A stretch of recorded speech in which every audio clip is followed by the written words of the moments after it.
Thank you for tuning into the latest episode of the Splashcast, your go-to podcast for news and discussion in the world of sports. Welcome, ladies and gentlemen, to episode 195 of the Splashcast Monday Night Raw. I'm your co-host, Reggie. I am your co-host, Norwood. Our powers combined. We are your HBCU homeboys. We are here for episode 195. Thank you guys for rocking with us, and welcome to the groove. Welcome, welcome, welcome. If you're listening to the playback, make sure you go back to YouTube and watch the mic check. We talked about, I had some golf. Lisa Leslie coming to the defense of Coco Golf, as well as talked about the Braves, the Pope, and College World Series no-hitter in baseball. With that being said, let's get started. Let's jump right into it, man. Now, I told y'all in the mic check, and I'm telling y'all now, the NBA Finals game is right here. So when y'all see me do this occasionally, that means I'm just checking the score. All right? Nothing crazy. Nothing crazy. But I'm checking the score. Right now, it's 45-32. OKC. All right, cool. You never know. We synced Don't up, matter. man. Yeah, we good. I immediately went to streaming because I know you stream. That way, I'm not ahead. Greatly appreciate it.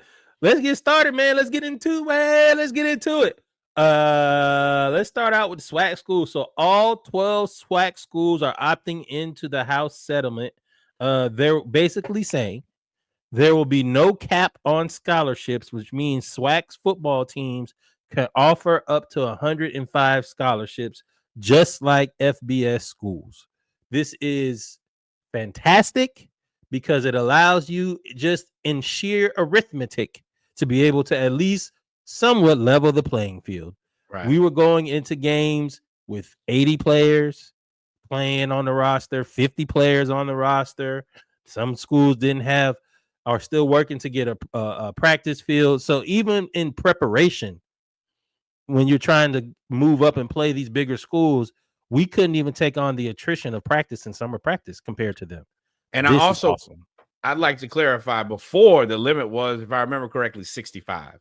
So you're adding 40 more. Yeah, you're adding 40 more scholarships, which means you have 40 more players that you can pay to go to school versus before. Those are 40 guys who had to be walk-ons and pay out of pocket and play football. And you and I went to HBCUs, and we went to one that's relatively expensive. Asking somebody to pay what it costs to go to Hampton and play football at the same time is it's unreasonable, and at the same time, it deters a lot of guys, myself included. You got to look at the brass tacks of it. Am I going to pay $40,000-$50,000 to go to school and then try to play football too? No, It ain't no point in me wasting. No, I'm gonna have a good time. I wonder. This makes me think. I wonder what the reasoning was that ours was only 63 and everybody else was 105. Like, what was the reasoning behind it for that to happen? I'm not making it racy. I'm not doing nothing crazy. No. You want to do something crazy. You keep saying I'm not doing nothing crazy. When people continue to say I don't want to do something crazy, you ready to wild out. Now I will end this on this. I'll end this with this point. For me, if you have something, you can jump in after I finish. This is just step one. They have done their part in getting to the point where they can offer 105 scholarships. It is time for us as alumni and as people and supporters of HBCUs, whether they're alumni or not, to give to these schools and to be able to raise money. If you can't give, you can raise. If you can't raise, you can tell. If you can tell, you can then get somebody else to give a quarter. Don't matter. To be able to afford not only NIL, but able to afford this amount of scholarships and investment, because athletics bring in more money that then help the rest of the school. Look at Jackson State. Right. And donate. I'm going to go ahead and give y'all a little bit of news. I donated this weekend to Hampton. Made me feel good. Made my soul feel good. I want to continue to do it. And while we're here, I'm going to ask y'all. Yes, I'm going to ask y'all to do the same. Big Unc gave some money, and it felt good for my soul. Ask y'all do the same. Yes, sir. Yes, sir. Let's move on to Tennessee State alum Shannon Harris, named UFL Coach of the Year. He led the DC Defenders to a 6-4 record and the UFL championship berth versus the UFL Panthers. This is fantastic for him because he started off as, I believe, an assistant coach or position coach, and then they fired the coach and he became the interim coach.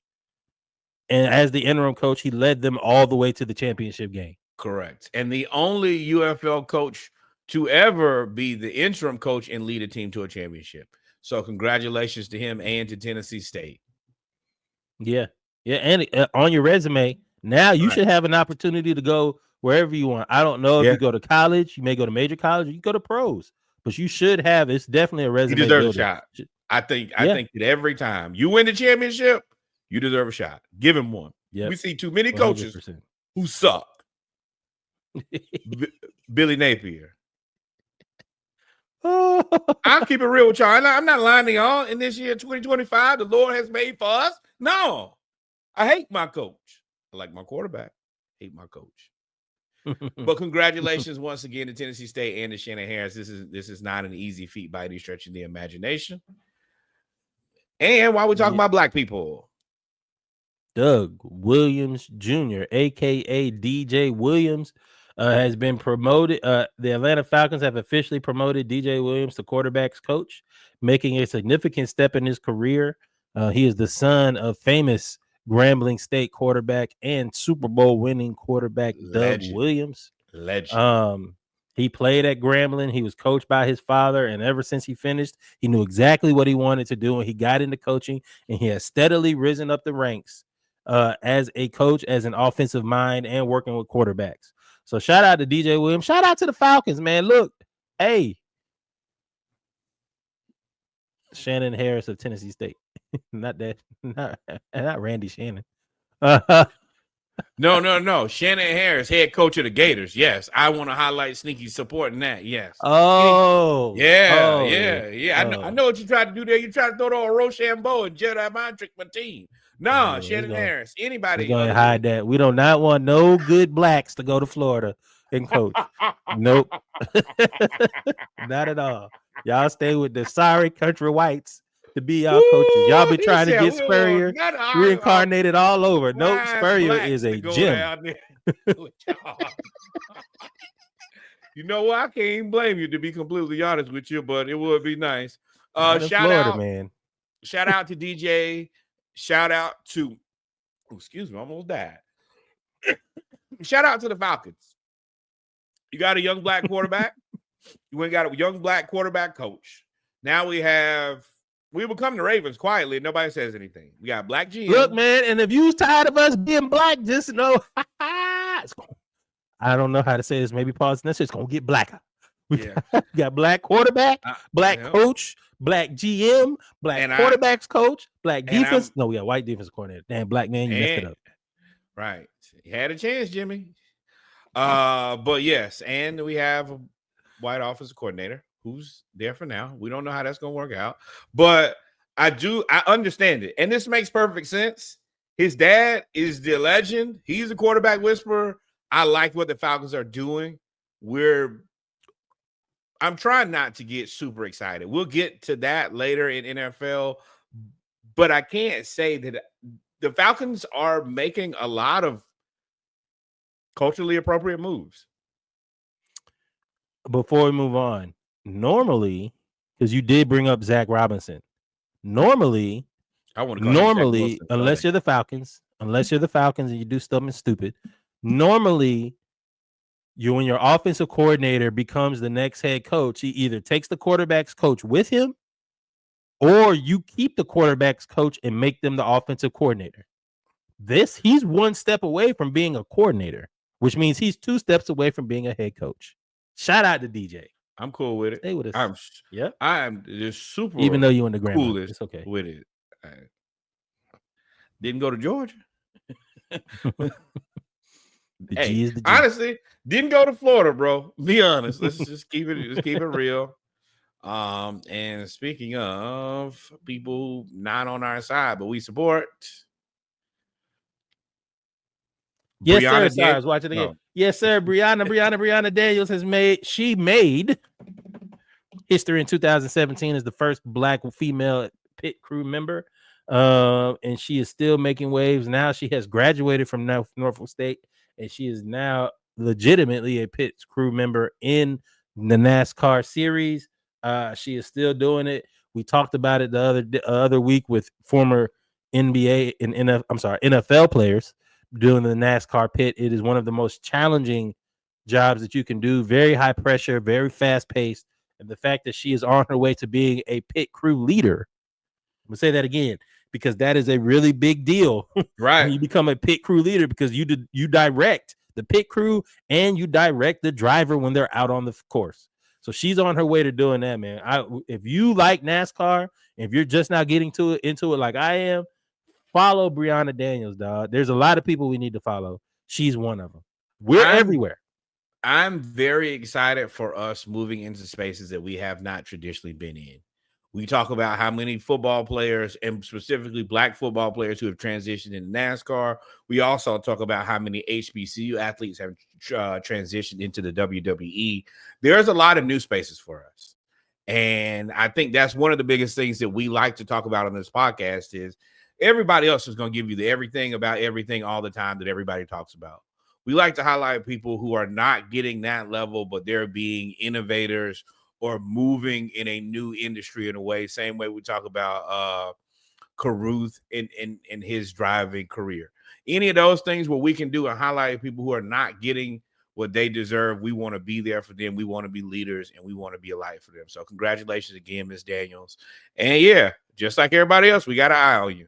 We are in support, and much success. Yes, sir. Shout out Norfolk State again. Right. They ain't missed this year. Hey, I talk a lot of trash about it, but they ain't missed nothing this year. Home run after home run after home run. And hey, fam, is it crazy to say, hey, fam, y'all might need to take some notes from Norfolk State? Go a little workshop over the summer, you know what I mean? Go over there, little work study, little job shadow, little figure out what you're doing. Crazy, boy. The Rattlers don't be sick about that. Or y'all could just get y'all together. But ladies and gentlemen, we come to the end. I forgot. I'm leading this. Shout out to Sneaky for making that part of the name of the group, a part of the podcast now. Rocksteady is definitely part of the podcast. But we've come to the end of HBCU news around the culture. We're going to take a couple seconds, make us a quick little beverage. If you're watching live, if you are listening to the playback, you'll hear a quick ad. Make sure you like, follow, and subscribe. We'll be back with our hoop segment. Norwood has a lot to talk about with WNBA, NBA, finals, stupid trades, great trades, a whole bunch of stuff. People almost getting slapped. Everything. Oh, yeah. Hair pulling. Like, it's a lot of stuff going on in basketball quietly as kept. And then I'll round this out with football. Not a lot to talk about other than the Bengals being the Bengals. And the Jaguars kind of being the Jaguars. We'll be right back. Oh, Reggie snuck something in on me. All right. Always remember, like, follow, and subscribe. Hey, Splashcast listeners, are you ready to dive into some exciting opportunities with us? The Splashcast is now open for brand partnerships, advertisements, and sponsorships. We want your business to make a splash with our audience. Picture your brand reaching all of our loyal and passionate listeners who love our weekly content. From HBCU news around the culture to our splashes of the week, we cover it all. If you're looking for a dynamic platform to showcase your products or services, look no further. Reach out to us at diveteammedia@gmail.com. That's diveteammedia@gmail.com. Or visit our website at www.thesplashcast.com for more details. Well, ladies and gentlemen, we're back. Right. 195 of the Splashcast. We are back with our hoop segment. Got our beverages. Got your beverage? Sure do. The connection is French. Parlez-vous français? God, dog, that's how we going tonight. That boy acting different. Only need one. I made the drink, so I don't have to make another one. I don't even gotta get up because I need some water. Might get a brew for football though, because this basketball segment gonna be. You know what? That's what I need to get. I be forgetting because I have liquor in the house. I'd be forgetting, like, you know what? I should probably get some beers. And then by the time I'd be wanting beers, I'd be 2 drinks in, and I'm like, well, I'm not gonna drive I ain't going nowhere, and I ain't about to pay $45 for a delivery.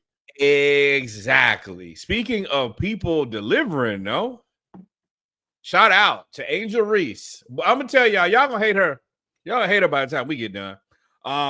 First career triple-double, Angel Reese. Y'all see all she did was rebounds. So then she got 11 assists and 14 rebounds and 11 points. So it seems like she does a little bit of everything now. I think she heard you, and I'm happy. And this is also another good chance for y'all to get mad again. 2 youngest players in WNBA history to record a triple-double. Caitlin Clark, 22 years, 166 days. Angel Reese, 23 years and 40 days. I want y'all to understand they're connected, and they're probably going to be connected from now to the end of time. If you don't like it, I don't care. You don't say that about anybody else in the NBA. And I'm starting to believe that y'all casuals just come to hate WNBA. And that's fine. That is super fine because we don't care. This is the best thing that could happen to the WNBA. You needed Caitlin Clark to be good as advertised. And you need Angel Reese. You need Angel Reese because she is the rival of Caitlin Clark to be good. Right. Because it's low-hanging fruit, but I'm going to make the comparison. This is bird magic if they're both good. If they're both good and they end up playing each other over and over again. Now, Chicago Sky is still building. They still have some injuries. They were influx. They changed coaches. They got rid of one of their best players for whatever reason. So they're still in flux in terms of what they're going to do. It's a team trying to figure it out. I don't know why people can't let that happen. But what you do want is for Angel Reese to start being really good. And if she starts getting the triple doubles, because she probably has an easier road to the triple double than as a front court player versus a back court player, even though she doesn't have the ball in her hands as much as Caitlin Clark, she gets all the rebounds, all of them. So she gets all the rebounds, and they kind of started running the offense for her high post through her so that she can make the passes and then rotate to the boards, which is what you want to do. Wise decision. So, I think it's a wise decision. If she continues to evolve, y'all already hate Caitlin. Y'all on this side hate Caitlin Clark, and y'all on this side hate Angel Reese, and we're gonna make all y'all hate all of them because we're gonna talk about them over and over and over again as they continue to break records. And this is the thing. All they're doing is being successful. I don't know what there is to hate.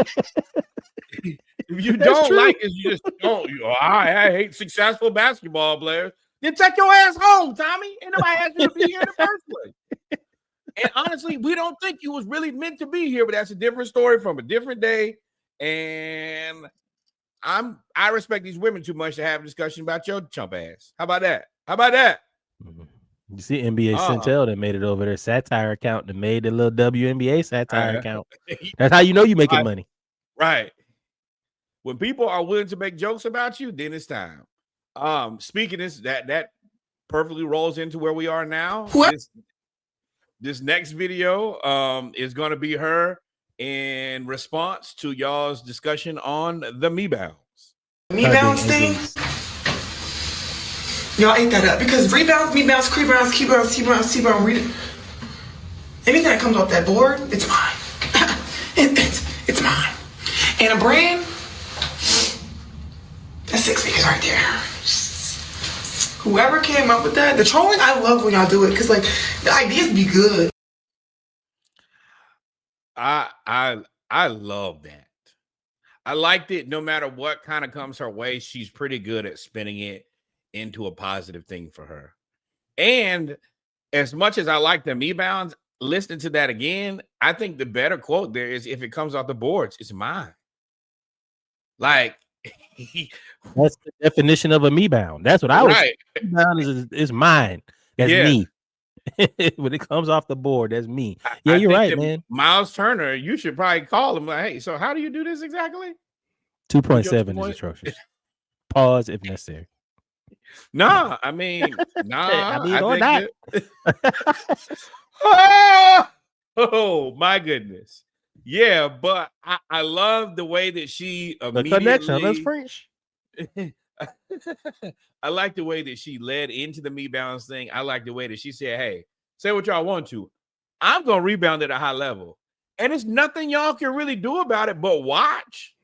That's it. It's the only thing you can do. The best way to end somebody or a group of people trolling you is to take their humor and make it profitable or make it for you. Example. BBL Drizzy. BBL Drizzy took off. Metro Boomin had a $10,000 contest to who could make the best rap song to BBL Drizzy beat. And then Drake went on there with Sexy Red. I wasn't a fan of the song, but I was a fan of the chess move. He rapped over it and ended the move because nobody other than that other dude over there in California, maybe, leave him alone, can really fuck with Drake. So ain't nobody else gonna go over there. Well, you know that really wasn't Drake. So that effectively ended it. That's what Angel Reese is doing. Right. She trademarked Mebounds, Angel Reese LLC, Maryland, USA. And now she's going to put that everywhere. And you know what? I would sell that in every arena. I would try to get that sold outside every arena. She bounds, rebounds, Mebounds. Hey, Reebok, hit my line. Shaq. Hey, look. All we want you to do is just come on over to the Splash Cast, send us some stuff, send us some stuff to wear. Many good ones. That one. Anything comes out the board is mine. Board Demon. I could do this all day. You know, this is kind of my feel, but yeah, I got them. And we got them. Congratulations. I love this. I love that she don't get mad with the trolling. That's the part of being infinitely popular and being who you are if you're going to be successful. The trolls come with it. You got to accept them just like you accept all the congratulations. It's a lot of people She's from Baltimore. Yeah, but at the same time, black. that is 100% part of being successful. Like, you're not successful until you got some trolls, to be 100% with you. Yeah, but I was saying you made a point that she can handle the trolls. A lot of people get successful and then crumble up under the pressure of being. She's from Baltimore. She's from Baltimore. She black. She knows that comes with a certain type of training. Right. It's a lot of different words. The dozens, Jones, jokes, fooling, whatever you want to call it. We grew up joking around and joking on each other. You can't be sensitive, especially if you're good. And she's 6'3", 6'2", 6'3". So you can't be sensitive and not be able to take a joke. So you can, now but people will dislike you more for being soft. But see, this is the part. Nobody gives her the credit for this. You know, all the men that are sensitive as hell, I appreciate she rolled with that and has made it into a whole nother thing. Now, she'll knock your ass out if you fuck I was about to say, this is a reminder. She is from Baltimore. 7 to shoot. Cardoso rolls, catch. Cardoso over the top, can't get it. Reese fights for the rebound and a foul, and this time gets a little chippy and a shove on Nelson Adota. Yeah, Nelson. And listen, this arena, typically we'll see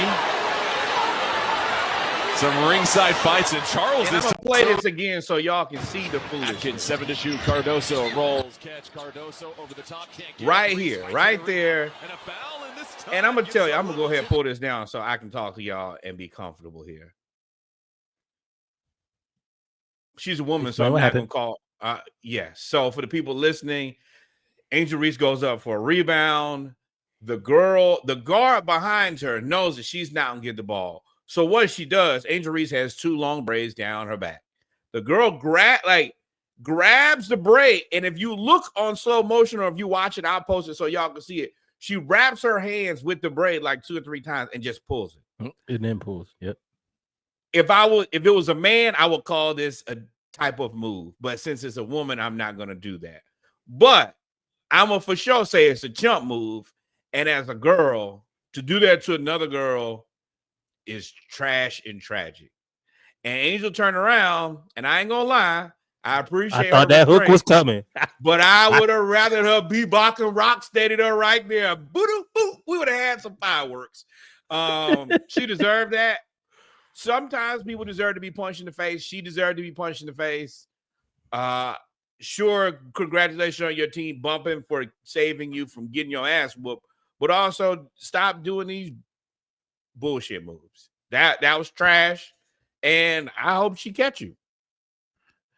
But she don't forget. Y'all are all trash because I've seen the comments. I like to read the comments and see just how much of your stupidity you're going to show on social media. So a lot of people said, well, you shouldn't have had long hair and playing basketball anyway. Nobody in the history of nobody has said that about any female basketball player before Angel Reese. You can't even say that about the NFL, bro. You can't grab dudes' locks while they running that. Like, no. Well, that was going to be my other part. You actually can. Okay, you can because it's part of the game. But if you do, you got to accept the consequences that come with it. First off, side note, your ass they said, that's what it is. They said the person that jumped in to try to save the girl's name was Nelson. I've never met a female named Nelson. I think it was Melson, but hey, whatever it was, change the letter from N to M. I ain't never met them neither. I'm gonna tell you, let them fight. That's all I want.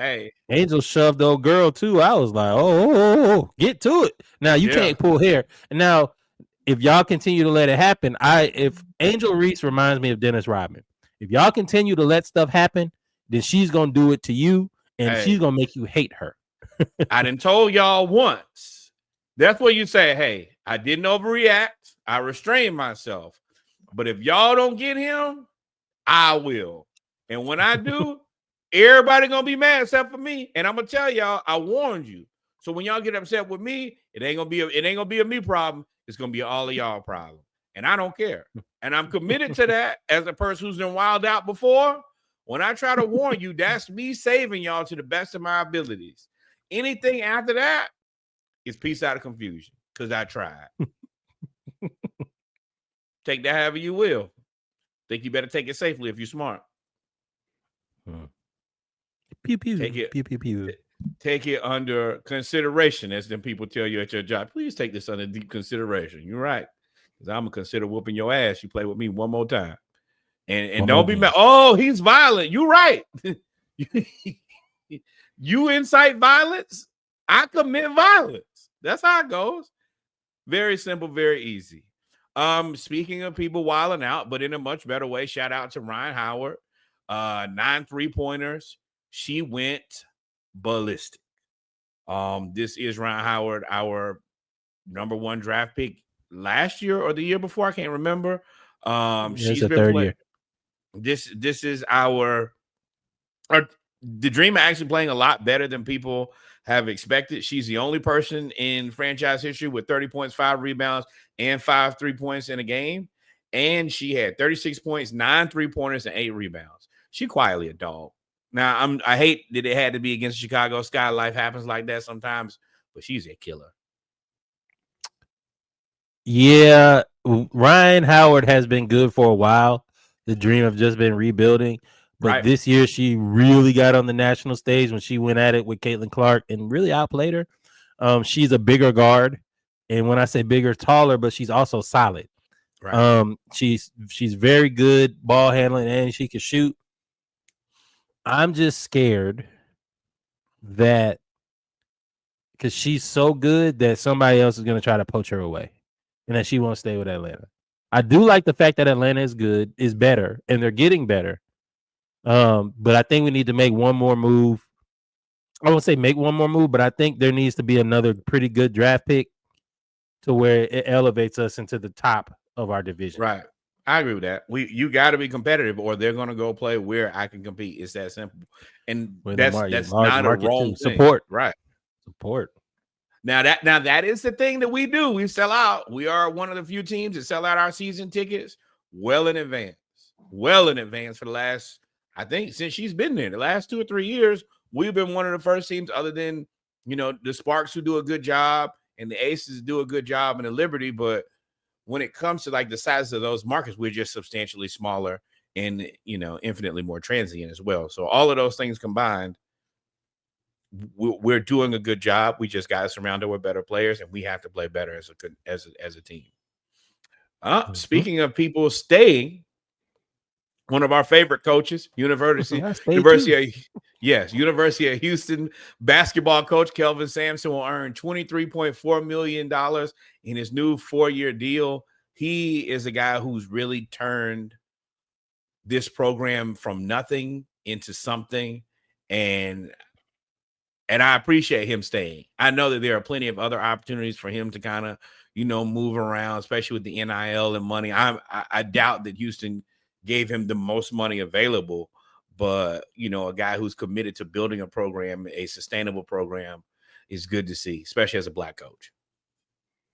Kelvin Sampson, champion of the show. We champion him a lot. He has figured out or has started to figure out the transfer portal. When it comes to basketball, he was kind of ahead of the curve on that. Very much a champion of giving Black coaches an opportunity to break into Division I coaching. We talked about callback to when he holds a whole Final Four conference and workshop for minority coaches. Yes, I think Houston is probably one of the better places for him to be able to continue those initiatives, being as how diverse Houston is and how many minorities do live there. And he speaks loudly about Black coaches. And he's so OG at this point. He's accomplished so much. There's nothing you can say. Undeniable. So you have, and also, I mean, you could pay me 4 years, $23 million. I'll move to Houston today. I'll be there tomorrow. I live here for a lot less than that. Let me tell you. But I do like, and you can go back and see the videos of him literally walking around campus telling students, hey, I need y'all to come to games. Hey, I need y'all to come to games. He did the work. And to believe in himself and to do the work and then to get this program to where it is one of the best programs in the country every year is impressive, man. And he deserves he honestly deserves more than that to be 100 with you, but with all the money y'all done made off all that money, y'all could give him Sark money. At least he get to. Never mind. Let me be quiet. Let me chill out. Yep, there you go. Gonna turn him up. Next up, we have had yesterday, Father's Day got real. There was an NBA trade, which I didn't even know that you could really make trades right now, to keep it a buck with y'all. But the Orlando Magic acquired Desmond Bane for KCP, Cole Anthony, the 16th pick in this draft, the Phoenix 2026 first round pick, Orlando's 28 and 31st round pick unprotected, and a 2029 pick swap. So if your math is right, and I assume it to be, that is 4 picks and a pick swap. KCP and Cole Anthony for Desmond Bane. You tell me what you think, and then I'll close it out. Yeah. So everybody made a big deal about this trade in terms of blockbuster. This is a huge trade. This is a star-studded trade. First blockbuster trade of the year. Ain't really a blockbuster trade to me. But I disagree there. Desmond Bane to Orlando is a great fit because he is a secondary ball handler. He's a spot-up shooter, and he's a defensive stalwart where he can guard the 1 through the 3, and he's extremely strong. And plus he has the intangible of, I have a mean streak, and I don't let nobody punk my teammates. And the Magic have a lot of young players and a lot of guys that don't necessarily have that in them, except for maybe Paolo. So you add Desmond Bane to that, you have something. I still think they need a facilitator, but his experience as playing without Ja for basically 2 years has allowed him to be the man and be able to at least improve. He's as good a facilitator as Jalen Brunson. Take that as you will. So now all they still need is, he's as good a facilitator as Jalen Brunson, and he's a 2. And they still have Suggs at the 1. So if you combine those 2 assists, that'll probably get you 5 to 8 assists a game, that's not bad for a backcourt. So, I mean, I like the trade. I still think there's one more move that they should make, but I do like the trade. Okay, so this is the thing. Number one, everybody who overreacted on this trade and saw 4 first-round picks, relax. It's not that serious. The Magic gave up Caldwell Pope that they owe $21 million to for the next 2 years, I think. That's not really cheap for a guy who's at best like a bench player. And that's what bench players cost. So that's fine. But he's not a starter level player. You give him Cole Anthony, who is a solid rotational guard. I think that Cole Anthony is the piece that sticks there. I think that him coming off the bench as a sixth man who is very feisty and confident, he fits into what Memphis likes and believes a lot. I like him. He's probably never going to be a starter level player, but he's not scary. He will shoot the shot, and he's a decent player, I think, long-term that Memphis can keep in their rotation. KCP, I honestly think he's a guy who's going into another deal. Maybe you keep him around for a little bit, but long-term, I think that he's flipped. Also, he's not going to be starter because they're going to move Jalen Wells, who's like 6'8", if I remember correctly, into that starting shooting guard role because he played so well as a rookie this year. So KCP, I think, gets flipped. I think Cole Anthony is probably your sixth man. So neither one of these guys are starter level players. So in return, yes, you have to give up 4 picks, which you assume probably not to be fantastic picks, to make Memphis be interested. Because it's probably going to take all 4 of those swings, especially if Phoenix does any level of rebounding like I think Matt Ishbia wants to do. You're going to have this many swings to find a player that you like. So the 4 picks is more than reasonable. Desmond Bane is on a 4-year, $153 million contract. That costs. That's real money. But he's 26 years old. So he's basically entering his prime. He shoots 40% from 3. And that's what the Magic really needed. They needed a guy who could shoot the ball. You probably get 4 or 5 assists out of him. You probably get 5 or 6 assists out of Suggs. But the thing about the Magic is both the Wagner brothers can pass the ball and Paolo can pass the ball. So you don't need necessarily the same amount of facilitation as like a team like us with the Hawks, where Trae Young is basically the hub and runs everything. Everybody on this team can kind of pass a little bit, and they can shoot a little bit. So it's actually a little bit more difficult to key in on exactly who to stop or not stop. I do agree with you. If they could get a center, I would maybe a Brook Lopez type of guy. I don't know who that guy is.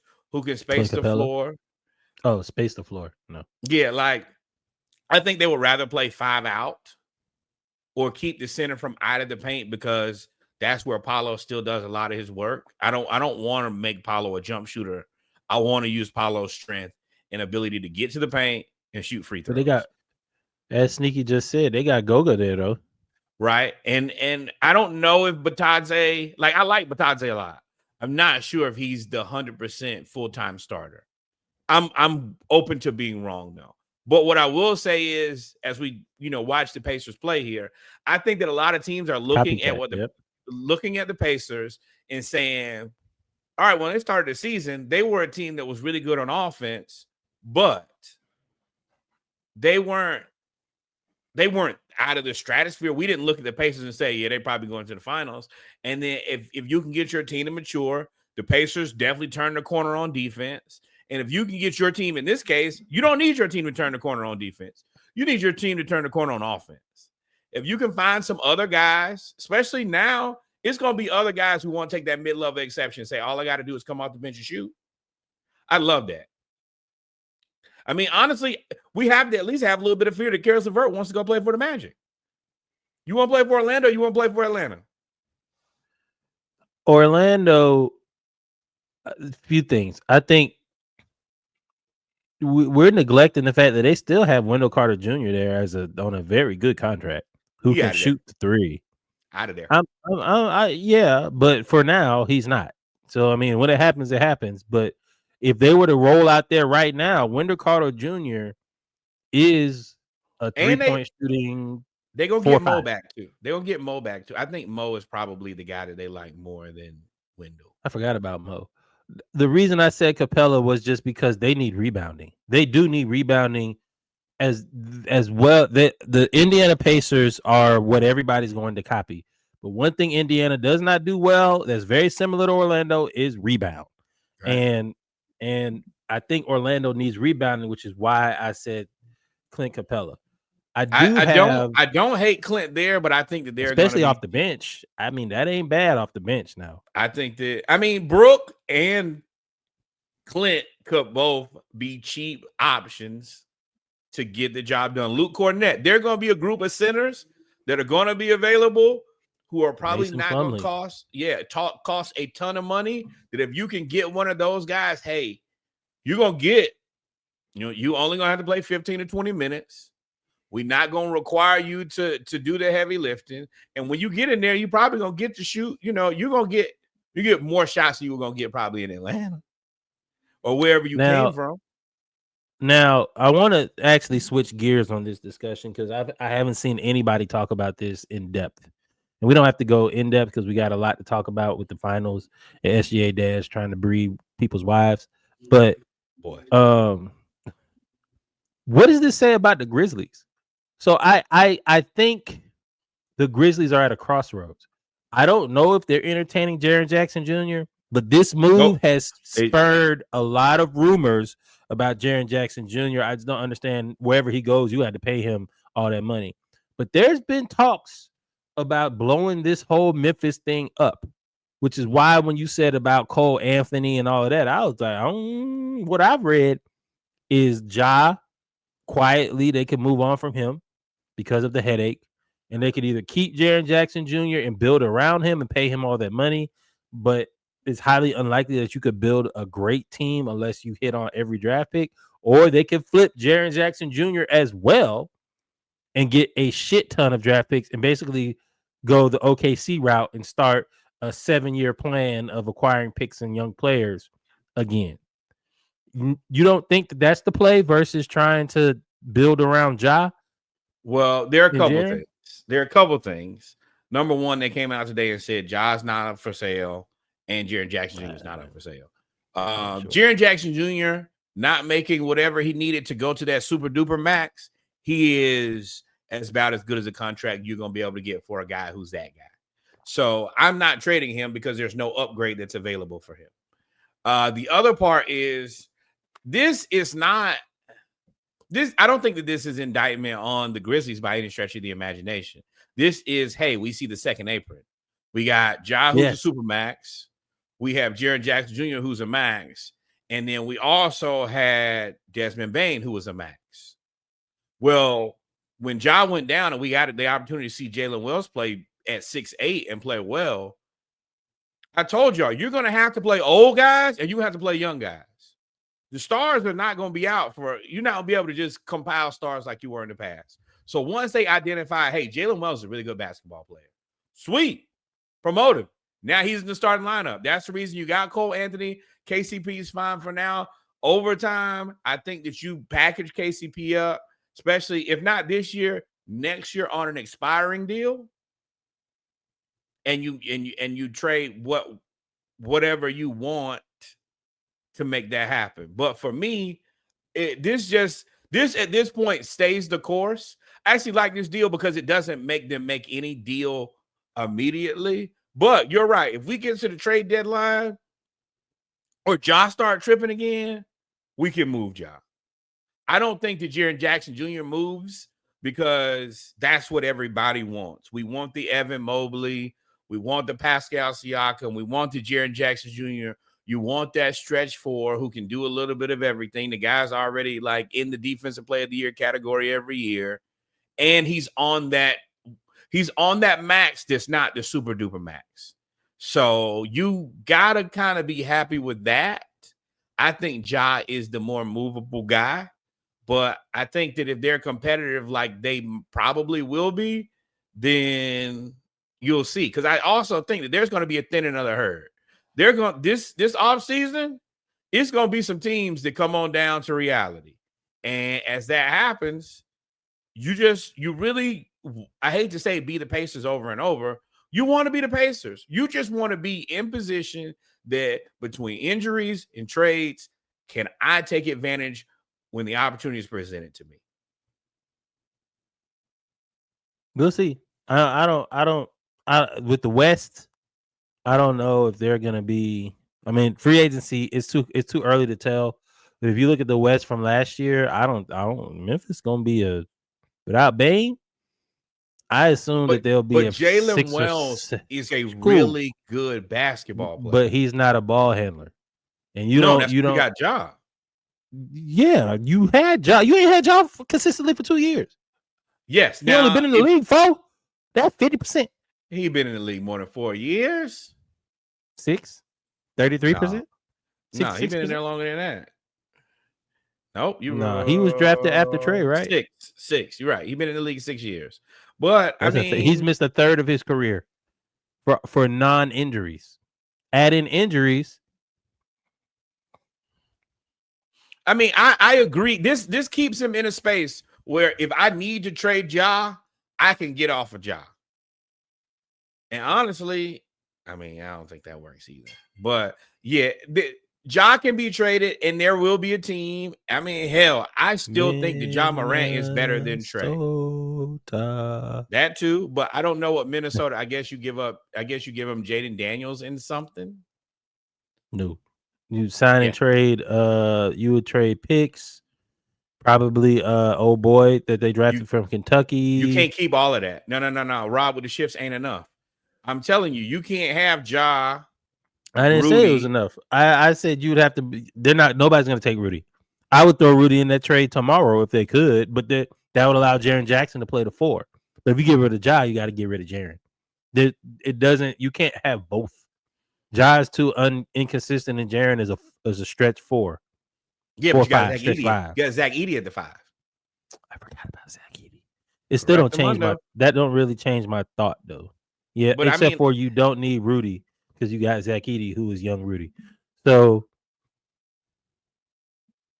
yeah, I don't know what Memphis. We'll see what Memphis does. Memphis is playing it pretty smart. I'm gonna sit right here and I'm gonna see what y'all do, and depending on what y'all do, I'll make the necessary adjustments. I'm not swinging for the fences. And on top of that, they've also gotten they got like $5 more million in cap space, and they got 4 picks. So if somebody they really like or somebody comes up available that they really want to swing in, hey, bro, you can take the picks I already got, and I got these 4 other picks. What does it take to get a deal done? I think that this is them putting together their little nest egg so that when somebody comes available, I can take the first crack at it. And I can trade you KCP and something else to get me around a $40 million player. Sneaky, look that up. Who's played more games? Shout out to the world for tuning in. Make sure you like, follow, subscribe. DM us if you want to join our broadcast channel. Splashcast versus the world. Who's played more games in their career? Ja Morant or Zion? I believe the answer is Ja, just because you got to add in playoff for sure. So, and they also have Santi Aldama is a guy who a lot of people are interested in. You could make some moves and get some things done. They don't have a bunch of guys tied down to a bunch of money. They're flexible, super flexible. So I like it. Right. And you don't want to get too ahead of yourself seeing how things going to play out this offseason. Yeah, we could speculate forever. All day. Drink over here. I done finished my whole drink, so we about to get unfiltered Reggie here. Exactly. Also, Steven Adams signs a 3-year, $39 million deal for the Rockets. Congratulations on being in the NBA 13, 14 years and never making it to free agency. He is a great investment because you never have to worry about him trying to go to free agency. Whatever team he's with, he signs. The only way he moves from a team is if he's traded. And that is a value that probably explains why I think they overpaid a little bit for him.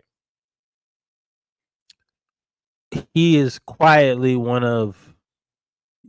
he is an enforcer from a different perspective.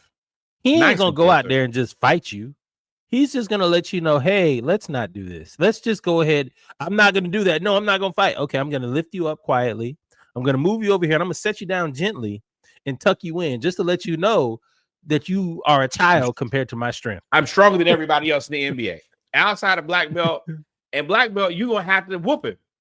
Because if he put his hands on you, ain't enough karate in the world. But the shout out way to that the shot. Go ahead. Huh? Shout out to Steven Adams. Shout out to Aquaman. He is the guy that is the consummate professional. And again, I can break your arm in 5 different places if I decide to. I can break you. I'm gonna pick you up like a small child and carry you over. Have a seat. I know you're upset. You'll be okay. I think this is a little bit of an overpay. I think that there 100%. are guys. Really, 13 million is overpay? Yeah, compared to what you talk about. I think that you could get the Brooke Lopez for probably about half of this, and they might not be quite as good, but $13 million, I could probably get Clint or Brooke for 10. That's not half. Yeah. I mean, somewhere between 7 to 10. If you going to Houston with the opportunity to win, then yeah, I probably am going to offer you a little bit less because we're putting you here with a chance to win. I also think that this sets them up. I think that they're fine with overpaying because they finna consolidate. It's going to be some people going out. Oh, you know it. As soon as I saw that, really, Jalen Green says, I want to stay in Houston. I said, boy, your bags is already packed. You already lobbying to stay? Yeah, that is you are in the first thing smoking the Phoenix if they get that is the unfortunate part about taking a short team-friendly deal is you took that deal. It's tricky. You took the deal because you wanted to get paid. Yeah, it is. I'm gonna tell you why. Because he took the short, saying I'll take less to get out of this deal post TV deal because it's gonna go up. I'm gonna get my money there. The unfortunate part about that, and I guess in this conversation, it probably don't make that much of a difference because they talking KD, he just gonna make more than you. But it makes it even easier to put 2 players together now. When you took that short, that deal is trade friendly. And I don't think that there was ever a world where you ever considered that KD was just might take your job, but that just presented itself. I think that you didn't consider that. I think that Jabari Smith is thrilled about this opportunity. I watched him talk about, oh yeah, I'm going to be tougher next year. I'm going to be a better ball handler, and I'm going to be better from the perimeter. I think that he is fully kind of absorbed the fact that I'm out of here. But the good news is the next place I go, I'm going to be a star. And I don't hate that. I think that, especially in the playoffs, to watch him show up more than Jalen, I think that he's already kind of putting it together. Hey, next place I go, that's mine. Sengun, he took this job. It's nothing I can do with that. It's not a lot I can do around that, but I can go somewhere else. Fool me once, shame on you. Next place, I'm the star. And I think that he's looking at Devin Booker like, oh man, me and him can make that happen. And for what I heard with Phoenix is they're already looking for other places in Jalen Green, which is fine. And I think that Booker and Jabari and some other players, that could be interesting. That could be something. That's the other part about that Suns pick that I don't exactly love is I don't think the Suns are going to be terrible. I think they're going to move these players, get some picks, and get some players and be competitive again. So you're going to be looking at the back half of the draft for those guys. TJ McConnell has just scored 9 straight points. Yep. And if you go back to about 3 or 4 podcasts ago, I told y'all, hey, a guy to watch is TJ McConnell. He can just do things. He ain't did nothing pretty. He has done the same move twice in a row, and then he hits you with the up and under. Monarchs. He plays in the dad sneakers. He looked like somebody dad. TJ McConnell it's a TJ McConnell every YMCA I've ever played at. Cooking Jalen Green. He's outscoring Tyrese Halliburton right now. But yeah, shout out Steven Adams. You know, they finna get them. Houston, we'll see. We'll see. Speaking of moves being made, Josh Hart stepped out today and said, all y'all talking trash about Tim's lame as hell. A different direction was taken, but y'all should be appreciative of what he did for the team organization. And I actually agree. He turned this organization around. not been the biggest Thibs fan for a long time, but I will give credit where credit is due. He took the Knicks from where they were, which was nothing, into a competitive team. I think that he probably needs somebody else to get him over the goal line, but I'm not here to hate on, Thibs as a whole. He did a lot for this team and made it look competitive. I mean, sure, whatever. Come to the defense of your coach after he gets fired. I mean, cool. It is what it is. He did a lot for the team. They're about to Mark Jackson him. If I think he's got him to a certain point, and I don't think that they were going to be able to get past him. I do think this team that they are as close to ready made to contend in the East pre free agency that you gonna get. I mean, if you look at them right now, once again, we can only speculate so much. Second best team in the East right now. That's what I'm saying. There's you don't like I said, pre-free agency and pre-draft, they're the second best team in the East, more than likely, maybe third, but you got to say second because Boston, because Jason Tatum is out. If Jason Tatum wasn't hurt, it'd be Boston would be second. Yeah, but Jason Tatum tore his Achilles, so you have to assume that this team, even though they're a facilitator away, in our opinion, shout out to the follow us on Instagram. You'll see that reel we were talking about, call back to last week. They're a ready-made team.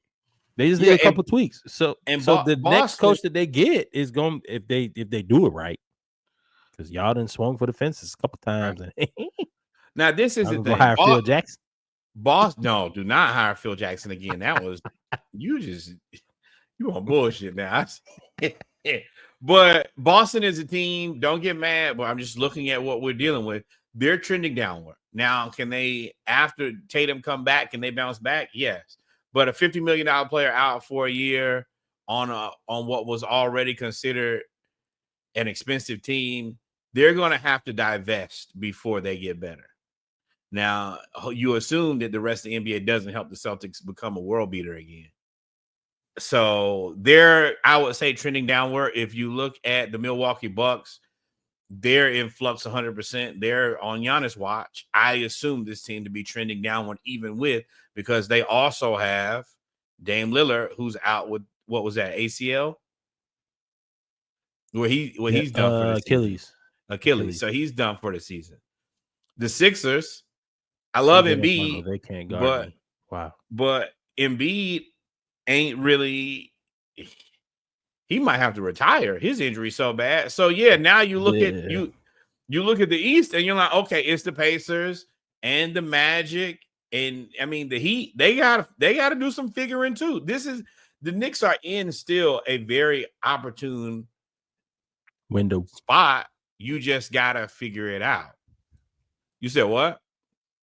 Window. You said spot. I was like, their window is still now. Open. Maybe you might be interested in like a Wendell Carter Jr. for a Mitchell Robinson. So get smaller? I don't know. They got small backcourt. Spacing. You go smaller in the front court. Spacing. Shooting. I mean, you the Pacers. Because you ain't going to be able to rebound nothing. It's going to be. Right. Oh, that's the other part. I'm flipping Mikal Bridges for a bigger guy too. That would be my two things. I would probably be okay with a smaller center, but I'm getting a smaller I'm getting a bigger Mikal Bridges, so to balance out. And Wendell probably come off the bench. But once again, it's still a good job. It's a damn good job. The bad part is you can't get nobody to take the job. And scene. Charles Barkley says the Knicks got to be the stupidest people in the world. I don't think that they're stupid for firing Thibs. I think they're stupid for not having a game plan of the guy who they wanted. I think that they should have just shot at Johnny Bryant, who is the former head assistant. He's a guy who everybody liked there. I think that was the right decision.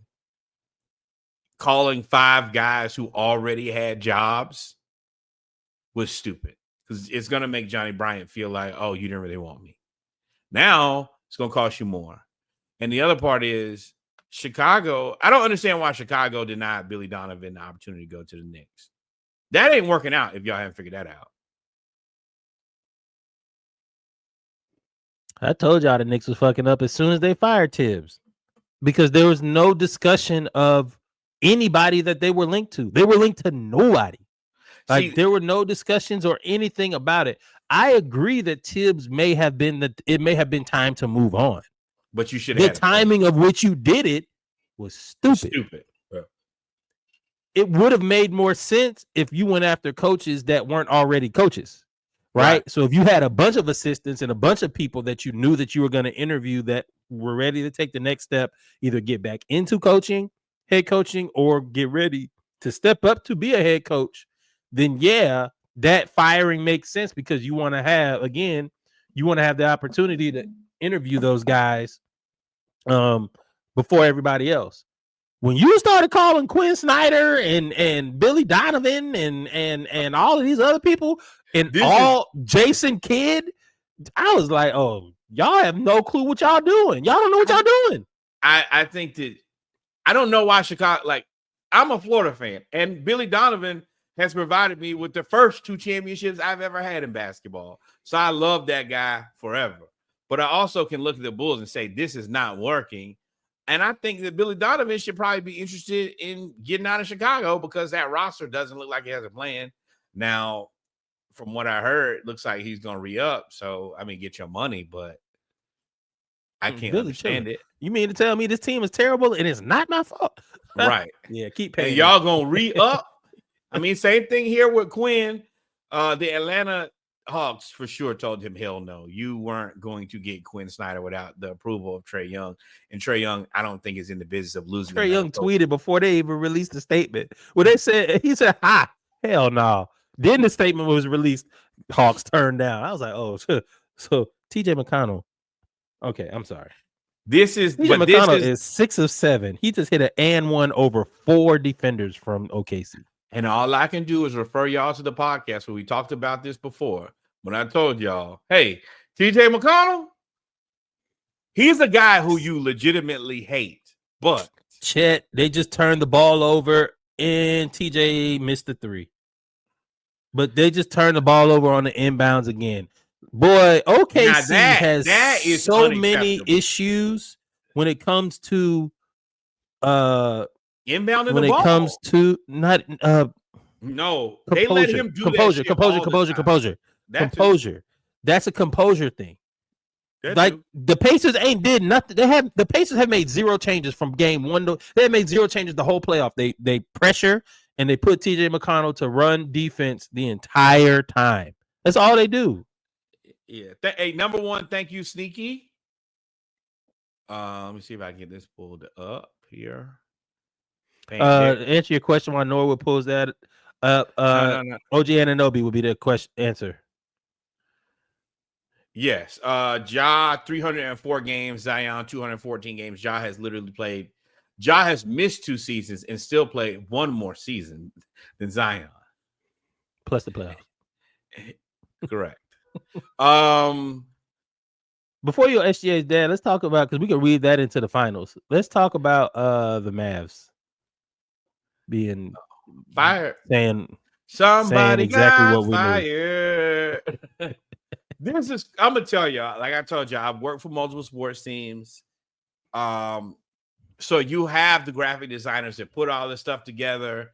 They look at it before, they approve it before. What you don't do before, and for y'all who are listening, the Mavs have released all of their draft collateral early. Somebody did on accident.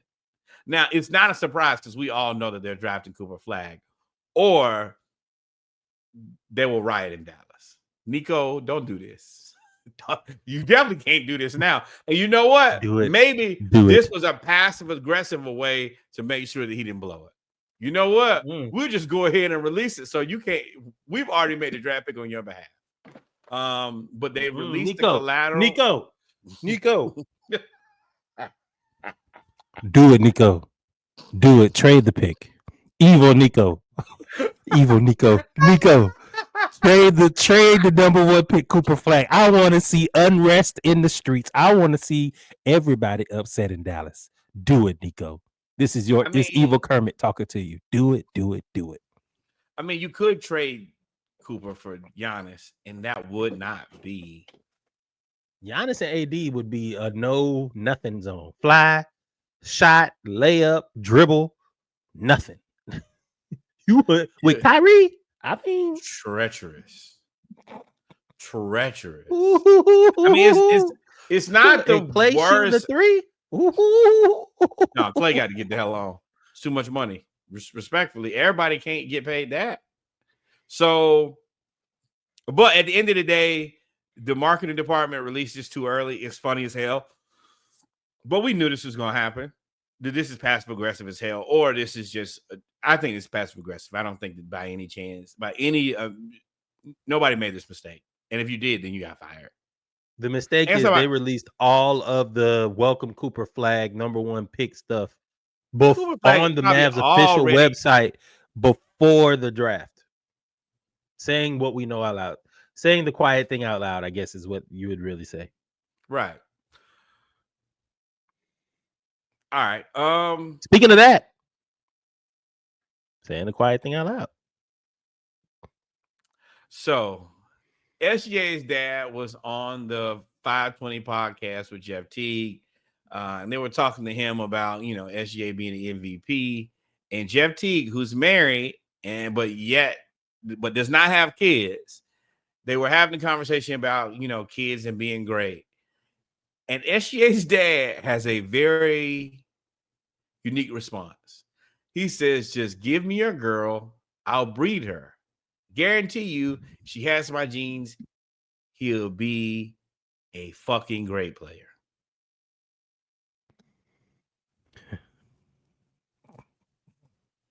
There's so much wrong with this. Jeff T's wife is white. So there's a racial component that is totally on board. I ain't even got to that. I don't care about the race. At the point where you start discussing my wife, punch in the face. Pitbull, hey, punch. Now, I am trying to maim you, hurt you. And T's ability to laugh this off was great. This is, once again, restraint. Beautiful. Because to me, I'd have been immediate fisticuffs. Just tell me things that you should never say to another man. No diddy. Let me breed your wife. The most no diddy ever. Just give me your wife. No, just give me your girl. I'll breed her. Oh, nah. Now you said that to me. One of us has to die because you can't. It's like in Sinners where he said, "Man, I had to shoot you because you can't." Yeah, let people, yeah. You first of all, you a nasty dude for even your choice of words. Let me breed her is wild. That's wild. Either you raise dogs or you watch a whole lot of porn. One or the other. But you're a wild boy for saying that. Wow. Saying that on my platform, even wilder. Saying that on my platform in my face. Oh, no, it ain't, because this pod going through the roof. Because when let me tell y'all an episode that would either be on Patreon or not released, it would be that one. SGA's dad shows up to the game 5 of the NBA Finals with a broken ankle and teeth missing. No, not he ankle, has press charges. Face reconstructed. Once you ask to breed my lady, I don't think that there's any response that's wrong. Show that man up like the Invisible Man. Just have a bunch of bandages around his face. There is no response. Whatever you do to a person when they ask to breed the woman that you chose and spend the rest of your life with, when it comes to me, is appropriate. If he choke you out, hit you with a chair, shoot you, he ain't wrong. Nope. This is in the history of sports phrases. This goes down as one of the most egregious. I've been thinking about this all day. You put together the podcast list, and you're just thinking to yourself, and I'm like, you said what? I watched that video like 4 times because I was like, this got to be AI. This is not true. Somebody from Indiana created an AI SGA dad and put him on the 520 podcast because it was all over the internet. Bro, I have Jeff I ain't said have nothing to, either. He I inside. have I to mean, he main released this. it I too. have to do something outside of my character once you ask to breed the woman that I've committed my life to. Yeah. We've taken let's vows. move on because I'm getting angry. I'm putting myself in that situation. Now I've been thinking about it. I didn't even want to bring that up because you actually married. I'm unmarried and I'm mad. I'm like, bro, I have to kill you. And yeah, I ain't gonna or lie, die probably trying. Now you put me in a situation to where I either got to get beat the fuck up or you got to get beat the fuck up, and there's no in between. And if I get beat up, I gotta fight you every time I see you. It's the chicken fight now. I'm Peter Griffin, and you the chicken. We fight now for the rest of our lives. Every time. Until you apologize. And the officer gonna ask me a question. So what happened? He offered to breed my wife. I assume the officer of any good reason is gonna be like, oh, well deserved. Hey man, citation for public profanity or something like that. They give you some bullshit. With an officer on your side, they give you some bullshit. Jaywalking. Hey, Judge, I would like to represent myself. He offered to breed my wife. I come to you, and if I ask to breed your wife, what do you expect you to do? I expect you to jump down in that judge gown, whatever y'all wear, and hit me in the head with that gavel until my brain leak out my head. I understand that. It's a sensitive subject. Anything less than that, I think is uncivilized. Yep. Personally. Yep. Finals. I told y'all. I said what I said. OKC in 7, right? That's what I said, right? I believe. Oh no. I might have said OKC in 6, and you may have said 7. Yeah, I think so. We can go back and look because that is, of course, recorded. My iPad has that. So can you give me an update on where we are and what's going on? Sounds like. Oh, you mean the score of the game? Yes, please. It is 92-82. Start of the fourth. 10:50 left in the fourth. TJ McConnell single-handedly brought back the Pacers, who were down by 18, brought them back within 5.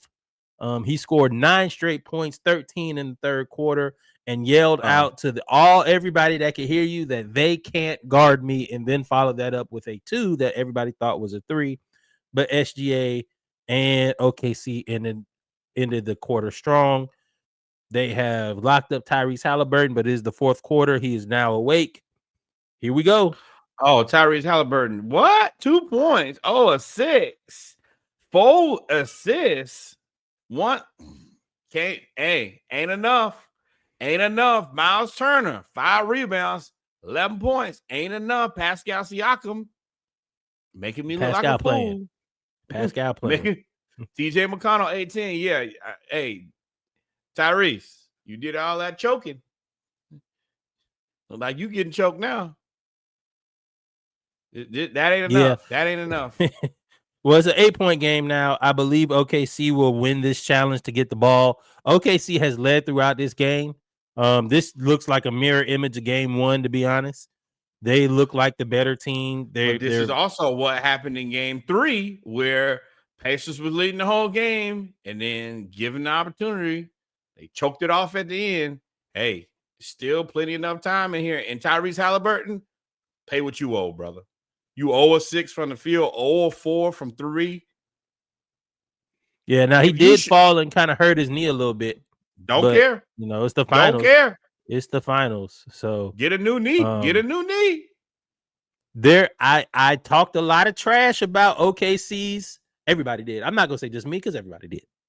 Everybody talked trash about OKC changing their lineup in games 1 and 2, and that's really why this series is so close. Well, they went back to basically doing what they do right in the last 3 games, and they're 2-1 in the last 3 games, and they're dominating the boards. Pascal, man, look, he ain't dominating, but he is so. I've never seen consistency be more apparent and be more important than in this series. Whenever anything happens, he gonna get you 2 points. Hey, they up by 18. We need to start a run. 2 points. Hey, they're up TJ McConnell scored 9 in a row. Let's get it down to 5, 2 points. Hey, we need Tyrese Halliburton to Pascal Siakam is so efficient, it's crazy. But Hart's not. But this is the thing. This is the thing. Chet having a regular ass night, 9 and 9. Chet being tall, but he being tall though. He just in the way. Right. But now we talked about J-Dub playing like shit last series. Hey, 29 points a night. This is where he gonna want. This is the good and the bad part of being the Thunder. He gonna want that money. And if they win that championship, Hartenstein right on back to New York. No, he's on a good enough contract. I don't know. Don't give me the line. Somebody gotta go. Somebody got to go. Yeah, somebody gotta go. If they were smart, they would re-up Chet now. They would re-up Chet and J-Dub now.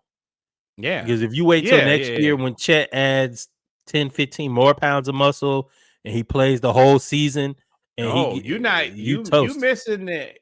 They could be all NBA next year. Chet could be all NBA next year. One thing that I have learned about sports since I've been podcasting, as soon as you figure out that a player is good, best thing you can do is go ahead and pay him right then. Right then, say stop, son. Don't shoot no more shots. Pay him. Don't be Jerry Jones. Nope. Nope. We're gonna talk about a few people you don't want to be here. Pops Halliburton. After the game, they showed Pops Halliburton in these boy. This might be one of the worst pair of jeans that you've ever seen. They are patchwork and frayed. That boy look like he got on the skirt. And Tyrese Halliburton said he got to go home. He out of pocket with them jeans. But your son to say, Pops, you tripping in them jeans. And let me tell you, those jeans are awful. I'm talking about, you know how you ever been to they're the checkerboard jeans. They are the Tommy Hill. They are the Tommy Hilfiger outlet jeans. And you like, bro, nobody's ever going to buy these. But it's fitting to be in Indiana. But you can tell he dressed himself. Like, he ain't got no stylist. He ain't got no, I don't know his relationship status. I don't know his name. At least Kirk Cousins got his wife to dress him like a dad. Like, this looks like you dressed yourself. He still shop at Pops Halliburton be doing clearly whatever the hell he wants to when he walked up on Giannis. He's not consulting anybody before he does anything. I won't make that very. His actions are very clear. I do what I want when I want, and my son is good, so none of y'all gonna really say anything to me or about me. And I agree for the most part. That is K&G Menswear's finest, bro. That is. You get your jeans from there, and then next. Awful. And that's what I'm talking about. See, and there's similarities in this trash ass outfit Reggie Miller had on. But Cheryl, I see why Cheryl don't be around you, bro. You just I ain't gonna say she don't be doing no better. But Reggie Miller and this outfit that you had on, bro, got on the hoodie. The hoodie. Now, and this is what I will say.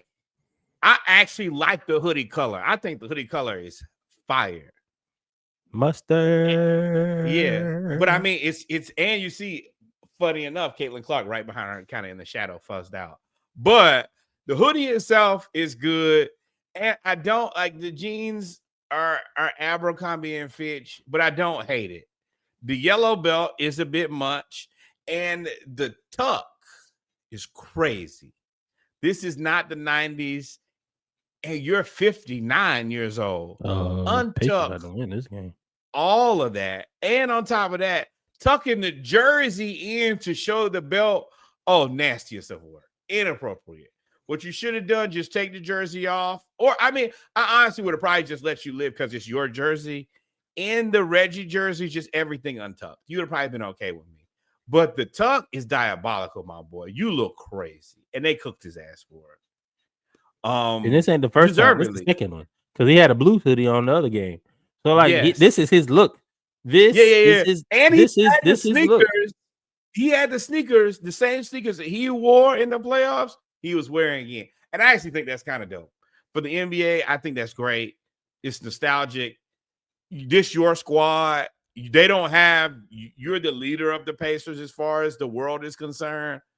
You're a good advocate for this team. Great. Especially as a California kid. You know, a lot of those California people go right on back to California and then they'll never care about their team ever again. So I think you did Reggie a good Miller's job. made a lot of questionable decisions when it comes to fashion and things, where he's got the sun tattoo on his belly button. You remember that? Oh, that navel tat is crazy.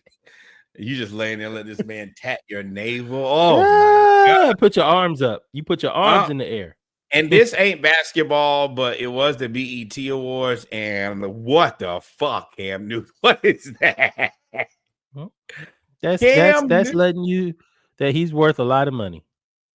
Nah, this Cam Newton has the outfit of an AKA that just made 40 years in the sorority. I've seen this outfit before. They said he looked like a love seat, a sofa. Yo. It's floral. So it's pink and green, satin, sleeveless, floral two-piece with the matching Crocodile Dundee hat. Whoa, please listen to what Reggie just said. It's pink and green, satin, and sleeveless. Floral two-piece. It does look like some pajamas that he cut the sleeves off of. And tailored pajamas. The suede loaf shoe, which I do like the shoe. The shoes is tough. I ain't say nothing bad about the shoes. It ain't an ascot. It ain't a bow tie. It's just a bow around his neck, and then a Cam Newton hat. And this is the thing. He looks like he belongs in the flower arrangement right behind him. They should have put layering. They should have put you in the flowers. I don't know what Toyota 25th anniversary. I feel like they probably told him. This is the BET Awards. They probably told him what the background is, and his stylist, not him, theme, his the stylist. Background. They said, "Hey, this was the background." No theme. No, this is just the background, bro. We're gonna put you right here. Oh, shrub head looking ass boy. Oh, Better Homes a guard looking ass. This is terrible. Bad shot, SGA. All right, man. 5-point game. 8 minutes left. I'm gonna tell you right here now. We go. This is 10 types of terrible. And apparently he got a new show called 106 in Sports. Yeah. It's matching though. One thing that you can see, he is matching. Now, what exactly he's matching? Yo. But, ladies and gentlemen, we come to the end of No, I ain't done yet. I hope whatever woman I find in life, if I have this outfit on, she tap me on the shoulder and say, "No, that ain't it." Somebody need to tell me, hey, brother, Reggie, if you see me in this, call my Uber, send me home. He must be drunk. After I'm gonna take a few pictures first. Nah. There's gonna be a whole lot of pictures. Don't do that. I trust. And we got AI. We got AI now. I'll AI you to what you have on purple and gold. No, you won't. No. Hold on. What did Sneaky say? Cam on this podcast said this outfit was to show off his arms. Why? If that was the case, you should have worn all black. Because I didn't even notice you had arms. I thought the arms detached with the sleeves. The only thing I saw was the comments. I want to know where you saw this and thought that I should put this on. Did you see this on a mannequin? And no, you know this custom made. I told you what it is. This the So I Creep. Yeah, I just keep it on. He gets supposed to know. I'm sleep. Boy, this is terrible. Hey, since we do it every week, Westlake High fashion. Thank you. Hey, you know it. Hey, man, you know it. You know it. Westlake, we out here. We ain't never. I don't even know what high school you went to. Yeah, y'all boys gonna stay fresh, and y'all probably gonna beat up somebody in the airport. Yeah. Hey, man. That's right. We're gonna dress how we want to, and you better watch your mouth. You better watch your mouth. They commit felonies. Yeah, me and Reggie coming back, and we're going to talk football. I guess there's football to talk. Just Shemar Stewart. I don't really care about anything else except, I mean, Polynesian sauce is funny because I didn't know. But you thought you're the whitest human on the planet, and you thought we knew. You went to BYU, bro. All right, me and we'll Reggie. be right back. I'm gonna fix it. I'm gonna get my beer. I told y'all I had my French connection. Now I'm gonna get my brew. I'm gonna finish and mine. we gonna cruise on out of here. We'll be right back. Make sure you like, follow, subscribe. Thunder are up 7 with 7 minutes to go, so it's basically a 1-point game from here on out, as you know how the Pacers go. Right. Hey, Splashcast fans, are you ready to take your obsession to the next level? Join the Splashcast community on Instagram and our own Facebook page for an immersive experience like never before. Get in on the action with lively discussions, fiery debates, and a community that's as passionate as you are. Our social media platforms are buzzing with the latest podcast news, exclusive updates, and behind-the-scenes sneak peeks. Don't miss out on the chance to connect with fellow Splashcast enthusiasts. Dive into the conversation, share your thoughts, and be part of something bigger. Find us on Instagram and Facebook, or go to www.splashcast.com to join now. And we're back, ladies and gentlemen, with our final segment of episode 195 of the Splashcast Monday Night Raw, our football segment, where we're going to zoom through this update on the finals, game 5. It is a 5-point game. OKC up 100-95 over Indiana. Lou Dort, 25 minutes, 3 points, 4 fouls. Just let y'all know. Somewhere else next year, my brother. Ooh, that was perfect timing. Lou Dort, 6 points, 4 fouls, hits a 3, 8-point game. We'll update you at the end of the segment to let you know what happens in this game. Football. We got no college football, right? No, they gonna no play college. Falcons. We need a CB2. We don't really have any news. They're still not practicing Kyle Pitts for real, which means he's probably gonna get traded. Foot injury. He's at all meetings. Yeah. Foot injury. Yeah, sure. Sure. I mean, you're not wrong. But okay, shoot, because I do have a couple things I want to talk about. No, good. Talk about the Falcons? So, yes. One of the things that I've looked at is they feel very good about Jalen Walker and James Pierce Jr. Like a ton. Play now. And I feel like a lot of the talk that was James Pierce Jr. was what we hear every year in draft talk. Oh, this guy's terrible. He's awful. He's awful to try to drop draft stock. And he's probably just a perfectly normal human in hindsight. No, I don't think it was not any of the baggage. What I'm saying is probably not the baggage issues that we thought at one point. I just think he didn't have media training, and I don't think Tennessee prepared him for the spotlight. And I think he has a phobia of being in the spotlight in terms of being the person to talk to. Just like that.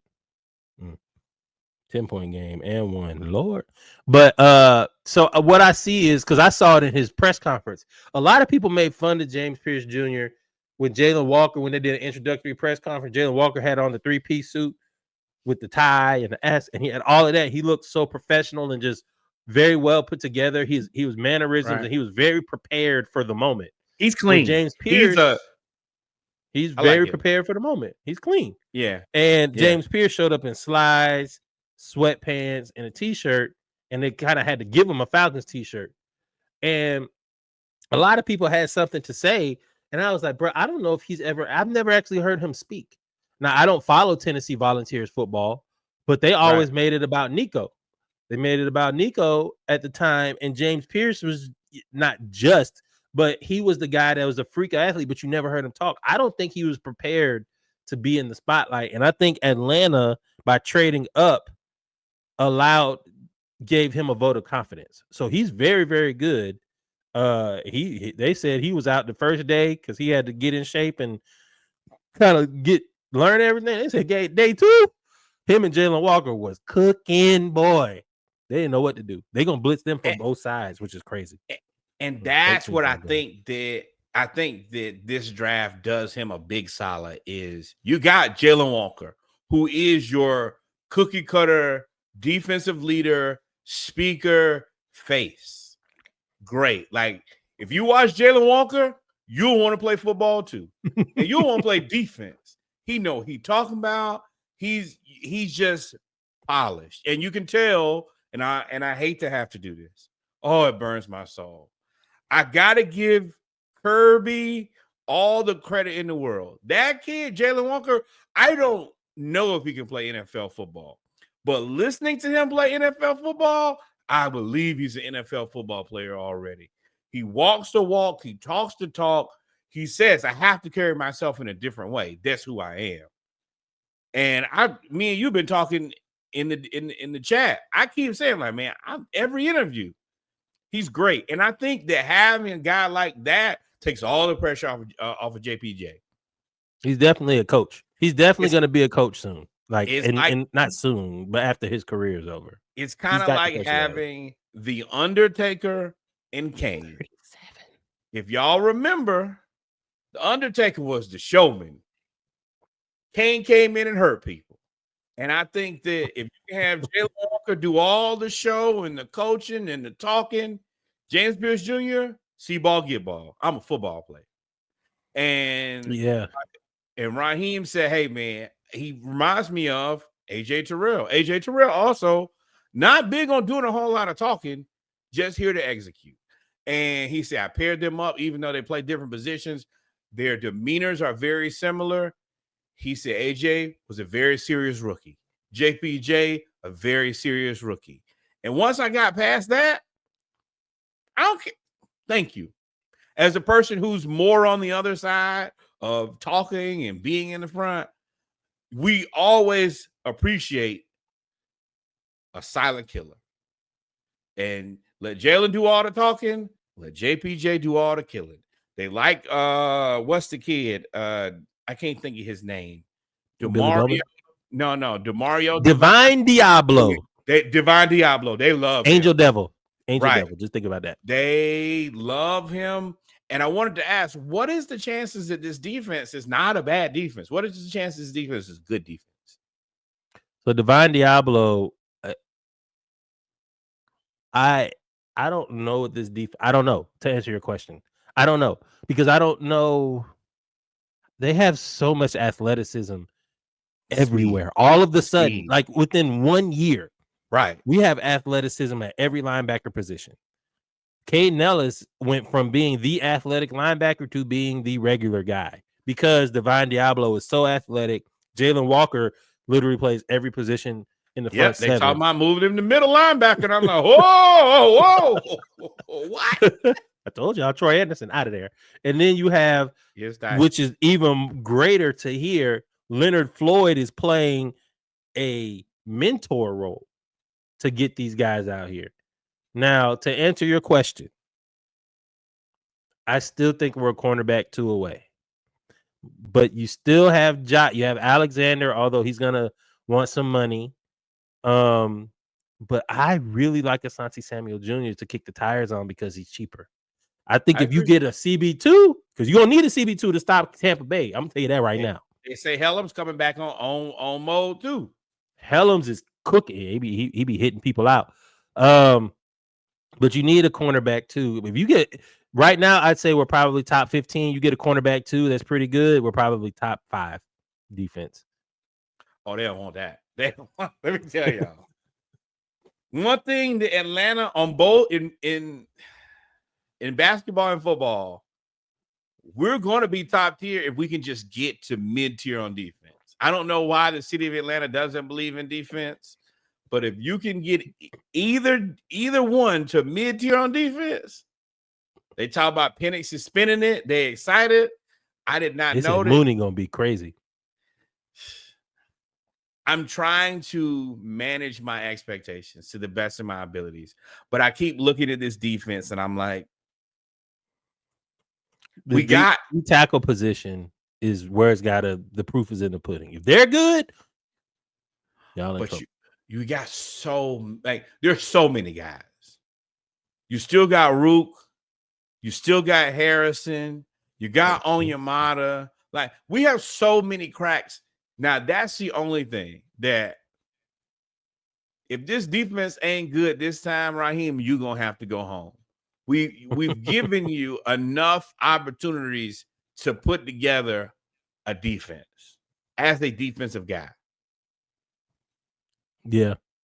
I'm anxious to see it. What do you think about bringing Michael Penix's number one receiver, Polk? Yes. From Washington. Yes. Now, like I told you in the DM, eat what you kill. The only way that you make this roster and you get on the field is if you kill. But just like they did with old boy Restrepo with the Titans, brought him, with Cam. And apparently, say what you want to about all the rest of the stuff that you saw about him, he in practice kicking ass. Restrepo? Yeah. That 4.8, 4.40, kicking y'all ass in them 0 to 10 yards. Exactly. And a riff throwing it out. Exactly. And yeah, I'm not in love with any of these guys enough to say, oh no, don't give him a shot. You know what? At the end of the day, respectfully, I don't give a damn. I don't give one singular damn. Give me the best 11 players. Now, Raheem, I'm going to tell you this. I said this last year. It got me mad. I'm going to say it again this year. Put the best 11 players on the field at the same time. If that means you have to play Algier and Bijan at the same time, you got to play Kyle Pitts and you got to play Drake London at the same time. I don't care. But the 11 best football players on the offensive side of the football should be on the field at the same time. We're not good enough not to. And I'm going to tell you who is going to do that, the Tampa Bay Buccaneers. So you better strap up because it ain't finna be no joke with them. Yeah, they look crazy. I'm so happy they didn't get Jalen Walker, and we did, because if they got Jalen Walker, I would have been like, oh, yeah, we. Oh. And Carolina, they not there, but they build no slouch. Right. They built Bryce Young got confidence. Any Alabama player that gets confidence, right. Better look out. Yeah, and you dealt with Nick Saban. I'm going to tell you, whatever coach you have over there in Carolina, he ain't tough as Nick Saban. So yeah, you're not going to stress him out, which I think is the reason that last year when y'all talk about firing him, he was like, okay, well, cool, I'll go somewhere else. This is the thing about this team. This is the worst place I can be. There's nowhere but up from here. And I don't know if y'all been paying attention. Kyler Murray is about to be real expensive. And I don't think that if they're going to be competitive, they're going to be interested. And if I'm Bryce, I could go to Arizona. I can throw the ball to Marvin Harrison Jr. Hell yeah. And Arizona's probably like, man, well, let me move out of this. And I mean, I'll be honest, Carolina, if y'all got Kyler, it wouldn't be the worst deal for y'all. You sell some tickets. Y'all need to do some fan outreach. Right. Up there in Charlotte. Maybe move it to the border more. Speaking South Carolina fan outreach, let's go here and then let's go Bligat in the ghetto. Need a rewind button. Shemar Stewart ain't doing Nathan. Boy, so Shemar Stewart, we talked about it. Lunch Break podcast. We talked about it on this podcast, Splashcast, Dive Team Media Network. He's been everywhere. He is making waves because he has not signed his contract tender, his rookie contract, because the Bengals are not trying to guarantee any money despite injury, which is, for context, that is a standard thing that is added to all rookie contracts. It is one of the reasons that rookie contracts are not as high as they used to be, because in part of the agreeing to a cap where Sam Bradford, for example, got $54 million, Matt Stafford got $51 million without even playing it down, is you adjust the rookie scale, but you guarantee the money despite anything that happens. Well, the Bengals are trying not to do that. And Shemar Stewart is standing on business, and now they're talking about he could take a gap year, kind of like Jamar Chase, ironically, who's a Bengal, did at LSU, and just go work out and re-enter the draft next year. Make you wish we had another draft pick. This is interesting because... Well, this is the thing about Cincinnati. They don't understand negotiation. You can't have your older senior defensive lineman and not pay him. Then also have your young guy and not replace him. And then everybody looking at you like you're the stupid person. That's how you look. And I'm telling you, if I'm a Cincinnati Bengals player, I am looking at how you pay people. I'm telling my agent, bro, hey, whatever it takes, talk to whoever you need to, find my next destination. I'm not playing with these people. Either they're going to pay me or I'm getting the hell on. And I don't think that Hendrickson, I feel very confident saying Henderson is not playing with y'all. Y'all won't even see him to the first week of the season. But they just started They just started contract negotiations today, allegedly. But between that and Stewart, what's the gap year? All I'm gonna do is I'm not gonna show up. I'm gonna call Aaron Donald and I'm gonna work out with Aaron Donald every day. Every day. I got NIL money, so I got money to last me until next year. I ain't broke. I'm not even gonna call Aaron Donald. You know who else is an alum of Texas A&M? Miles smack people in the helmet, Garrett. And you know what I'm gonna do? I'm gonna work out with him and Aaron Donald. He has a job. What I'm telling you is I'm gonna show you every day. I'm moving next door to Aaron Donald, and my commitment is to work out with him every day for 365 days. So by the time that y'all see me, I'll be doing them knives and all of that. Oh man, we're gonna go right to Baltimore. I'm gonna be pissed. The Baltimore gonna be right there. Oh man, like, all day. Nah. Baltimore won't have a pick for that. He'll be going somewhere. He's gonna drop. If he sits out in the hypothetically, if Shemar Stewart sits out a year, he's gonna drop probably to the second or third round because he hasn't played football. He wasn't productive in college. I dare you to drop to the second round. What it take, whatever Falcons, whatever it takes. 75%, Terry. I got 75%. I'm gonna trade up and get somebody. Whatever it takes to land that man for a year of rest and preparation. And you ain't even got to be the guy. That's the thing. We could draft him. You could just be another big, fast, athletic person on the field. Let me tell you, the worst case scenario, drop to the second round. Ain't no way. And I don't think that happens because I don't think that teams are stupid at night. They're not. I'm not going to judge outside the Bengals. I'm not judging you off the Bengals. The Bengals make stupid decisions. I'm not going to make a stupid decision. Well, clearly he's not good enough because the Bengals not paying Trey Hendrickson. Let me let you know they do stupid things. If you do 35 sacks in 2 years, you're a stupid person who does stupid things. Don't worry about it. Cool. I tell you all the time, Jay-Z break up with Beyonce. That's still Beyonce. Hit my line. I'm available. Like, I'm not playing with you. No, and I think that if you do the gap, you're right.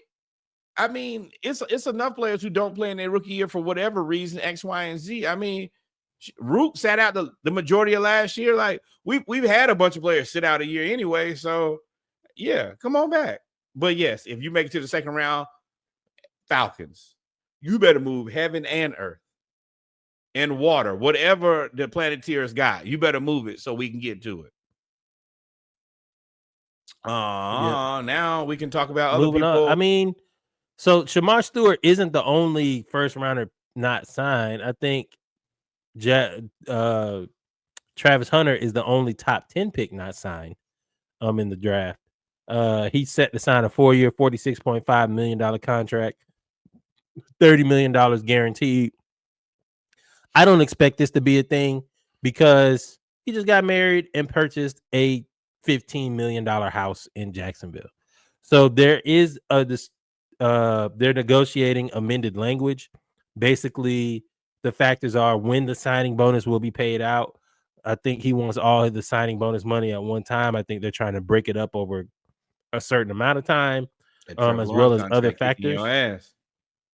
Yep. But hey, man, I don't expect this to be more than he should be signed within the next week. OKC wins. Jalen Williams, 39 points. 39 points. Cooked Halliburton. But yeah, what you think about this? You think Travis Hunter gonna do anything? I think this. I don't think this is a real story, to be honest. For me, I'm really I just hope that Travis Hunter is making the right decisions. I see a lot of things that would kind of send my red flags, and I'm like, ooh, I don't love that. So for me, I just hope you're making the right decisions as a young black man. Buying the house before the contract is surely something. Getting married with no prenup, that's surely something. But I respect your faith and your belief. I just hope you're on the right side. And your relationship. I think that's a lot of things that people don't do either. They're not respecting his privacy and relationship. Right. That ain't my business. That ain't my business. He's 21 years old. That's wild. Right. I just want to make sure you make it. And I don't even want to make sure. I hope you're making the right decision. That's all I can do is hope and pray for you, bro. Yeah, I ain't about to make sure nothing, brother. You got it. I tell y'all all the time, I'm not in the business of caring what a young man does in his bedroom. Ain't my business. My name Paul, and that's all. Just hope you make the right decisions because I like you. That's it. In other news, nope, that's not where we're going. This is where we're going. It's a little crazy. So first ever time that there's been fully guaranteed contracts for second round picks. Browns linebacker Carson Schwessinger and Texans wide receiver Jaden Higgins signed fully guaranteed rookie deals, each worth a little over $11 million. More than 7 weeks after the draft, 40 total players still remain unsigned. 30 of them are second rounders. The reason 30 of them are second rounders is because these two guys getting fully guaranteed contracts in the second round is unprecedented. I like it. Get your money. Never hating on anybody getting money. I think this changes the game forever. Yeah. This is what I will say. This looks, if we're gonna call it one way, we gotta call it both ways. When the NFL does the thing with Colin Kaepernick and then nobody says anything to him, we call that collusion. If 30 second round picks and nobody's signed because of a fully guaranteed contract, it looks like the agents have gotten together and said, hey, we're not taking these contracts until they're fully guaranteed. I like the spirit of it, but what's good for the goose is good for the gander. And I'm just telling you how it looks. Now, we didn't have a second round pick this year, so this ain't a problem for us. We signed both our first. Right. I'm happy that this ain't the year where we have to worry about it. But there is something here. I think that the NFL is moving towards these guaranteed contracts. And I think the guaranteed contract is probably a little bit better for everybody because once you pay them, if it don't work out, you can move on from pretty easily. But there's a fight here. And this is what me and Reggie like to talk about. We're just going to watch it and see how it plays out. But there's smoke and fire here, and it's very interesting. Well, the thing is, we talk about how sports is evolving and how there's so many players that are good, right? Mm-hmm. I think the Falcons with Kobe Bryant, everybody views Kobe Bryant as being the best undrafted free agent that we've gotten. Probably, he may actually if you really watch football, he really may be the second best undrafted free agent next to Nick Nash, who was undrafted free agent signed by who? Oh, yes, the Falcons. So when you have this many good players, eventually they're gonna want to get paid because I'm sure you can go throughout football in the last 5 to 10 years. There's been more mid-round draft picks that are good versus first-round draft picks. And Oh yeah, first-round busts that's what the versus NFL is. second, The third, NFL fourth round is busts. the middle of the draft guys. So if they're going to do that, you're going to have to pay them because they're so good. Now, like you said, second-round draft picks, you're going to have to negotiate and your agents the same way that guaranteed money for the first-round draft picks meant smaller contracts is going to be the same thing. You may get fully guaranteed 11, 12, $13 million over 3 years, but there ain't going to be no fifth, ain't going to be no option. Right. Ain't going to be no negotiation. Once, if you don't prove it, we paid you $11 million over 3 years, and you have not improved, you are cut clean and clear. And you know what? I don't really disagree with that at all. Right. We've given you all your money. I'm all for finite. I know exactly how much I have to pay you, when I have to pay you, and how often I have to pay you, and you have this amount of time to tell me if you're good or not. I'm cool with it. Most of these things, but you're right, definitely collusion. There's definitely collusion amongst the agents. Sorry. This is, and I think if we looked at sports from the way that, as a person who has a degree in sport management looks at it, is it's risk management. That's it. Take your emotions out of it. Hey, I like this guy or I don't like this guy. This is risk management. What gives me the highest opportunity to be successful? Yes. Oh, well, we don't want these guys to be looked at. No, they're assets. They're assets and liabilities. That's it. And if you're not operating from that space, then you're going to lose to guys who are, because their emotions aren't going to cloud their judgment in making good decisions about players. Is it cold-hearted? Yes. It's the same way that me and Reggie Job look at us. Risk management. What do we pay this person? We pay this person this. We expect this output. If we're not seeing a return on investment, you got to go home. It's that simple. Yep. And when you don't make those type of investments, Cleveland Browns, and you deal with the Deshaun Watson, all your emotions in the world. Deshaun Watson could, I ain't gonna say he could be the greatest human in the world, but you can like him all you want to. He got them people looking crazy. They have 4 quarterbacks for that very reason. That they signed both of them. They signed both their rookie quarterbacks. Oh my God, Cleveland, bro. They're talking about taking 4 quarterbacks into the season, which is crazy. Now we're gonna do some quick hitters here. No, we're not. Go back. I got a question for you before you bring anything up. I got one more question. I'm throwing a curveball. Your man's is looking at going to be QB number 2 in Indianapolis. They said Daniel Jones is the favorite to be QB1 in Indianapolis. Go for it. Everybody gets fired. Everybody gets fired. One thing I think they're gonna get fired regardless. But one thing I will say that I can guarantee you is if you take Daniel Jones as your QB1, everybody's fired. And when you saw that, I don't know if you saw, but that they put in there immediately. Anthony Richardson is the leader to be the Steelers' next quarterback. I did not see that. Right. Every what's Newton's law? Every action creates a new. You could have just kept Justin Fields. You could have just kept Justin Fields if you did that. Right, but you can't get him now. So yeah, like that. That's the first thing I saw, and I was like, do I send this to Reggie and be petty, or do I wait and let it play out? But yeah, that was immediately the thing was. Anthony Richardson to the Steelers, and I'm like, switch him to DB, switch him to linebacker, so that he could tackle people. But also, I did see how many games he's played since high school, and how many pass attempts he's. It's no more than 30. He ain't played no whole lot of football.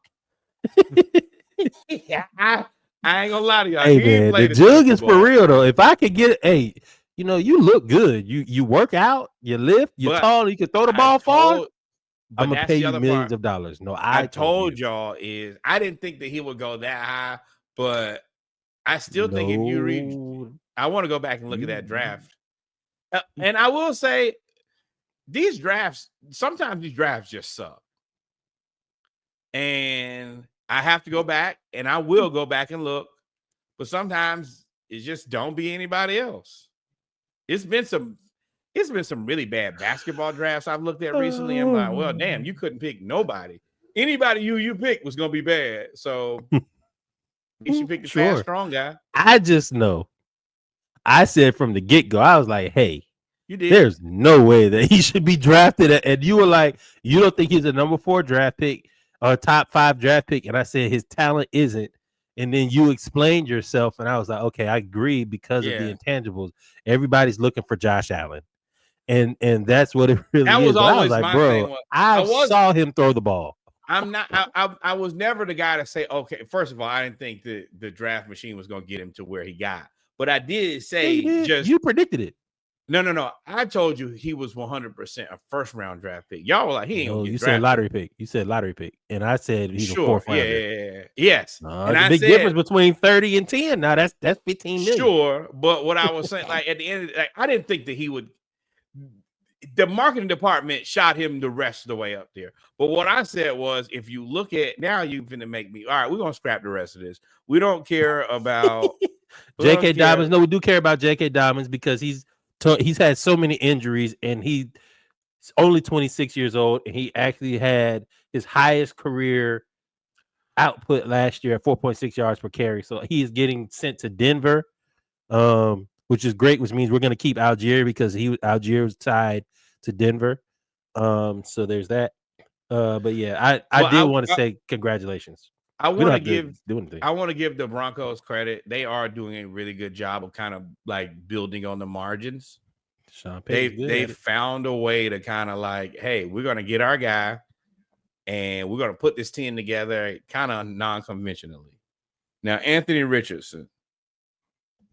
We got to go positions.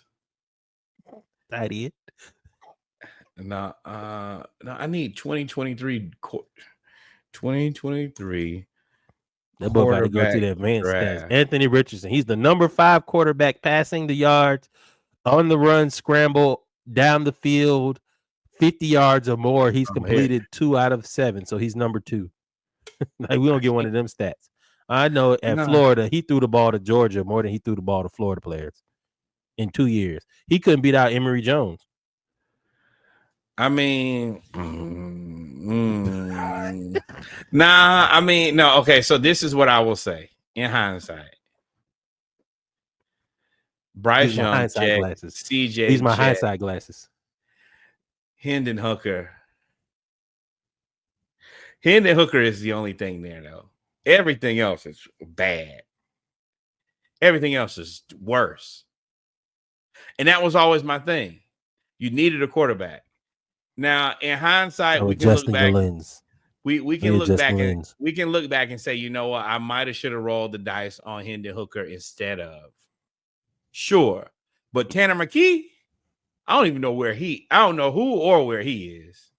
Dorian Thompson Robinson, DTR. Well, I think he's been cut by the Browns twice. Jake more games than Anthony Richardson. I think he started more games than Anthony Richardson. Trash. Clayton Tune. Terrible. Stetson Bennett, drinking problem. I mean, it just wasn't a lot there. Yeah, it just ain't there. It just ain't there. Hendon Hooker, but I will say Hendon Hooker was at least. That's not the boy at Dallas, is it? I get him and Nah, Hendon Hooker is somewhere. Detroit. Yeah, well, you ain't playing there anyway. But never. I said that Anthony Richardson was a 4th hindsight glasses, if I remember correctly. Yeah. I said he's like a 4th round pick, talent wise. Everybody else you've named was 2nd, 3rd, 4th, 5th round picks. He ain't really separated. Stetson Bennett was a 5th round pick. Hendon Hooker was a 2nd round pick. Who else did you say? Who else did you say? Maybe Hendon Hooker might have been 5th round. Jake Hayner from Louisville. What was he? 3rd? Jake Hayner was Fresno. Clayton Tune, like I bet you Munchie's guys. All of them. You naming all them people that I said he should be drafted around. Yeah, but the other part is round. You could have just. I mean, he was trying to find a quarterback.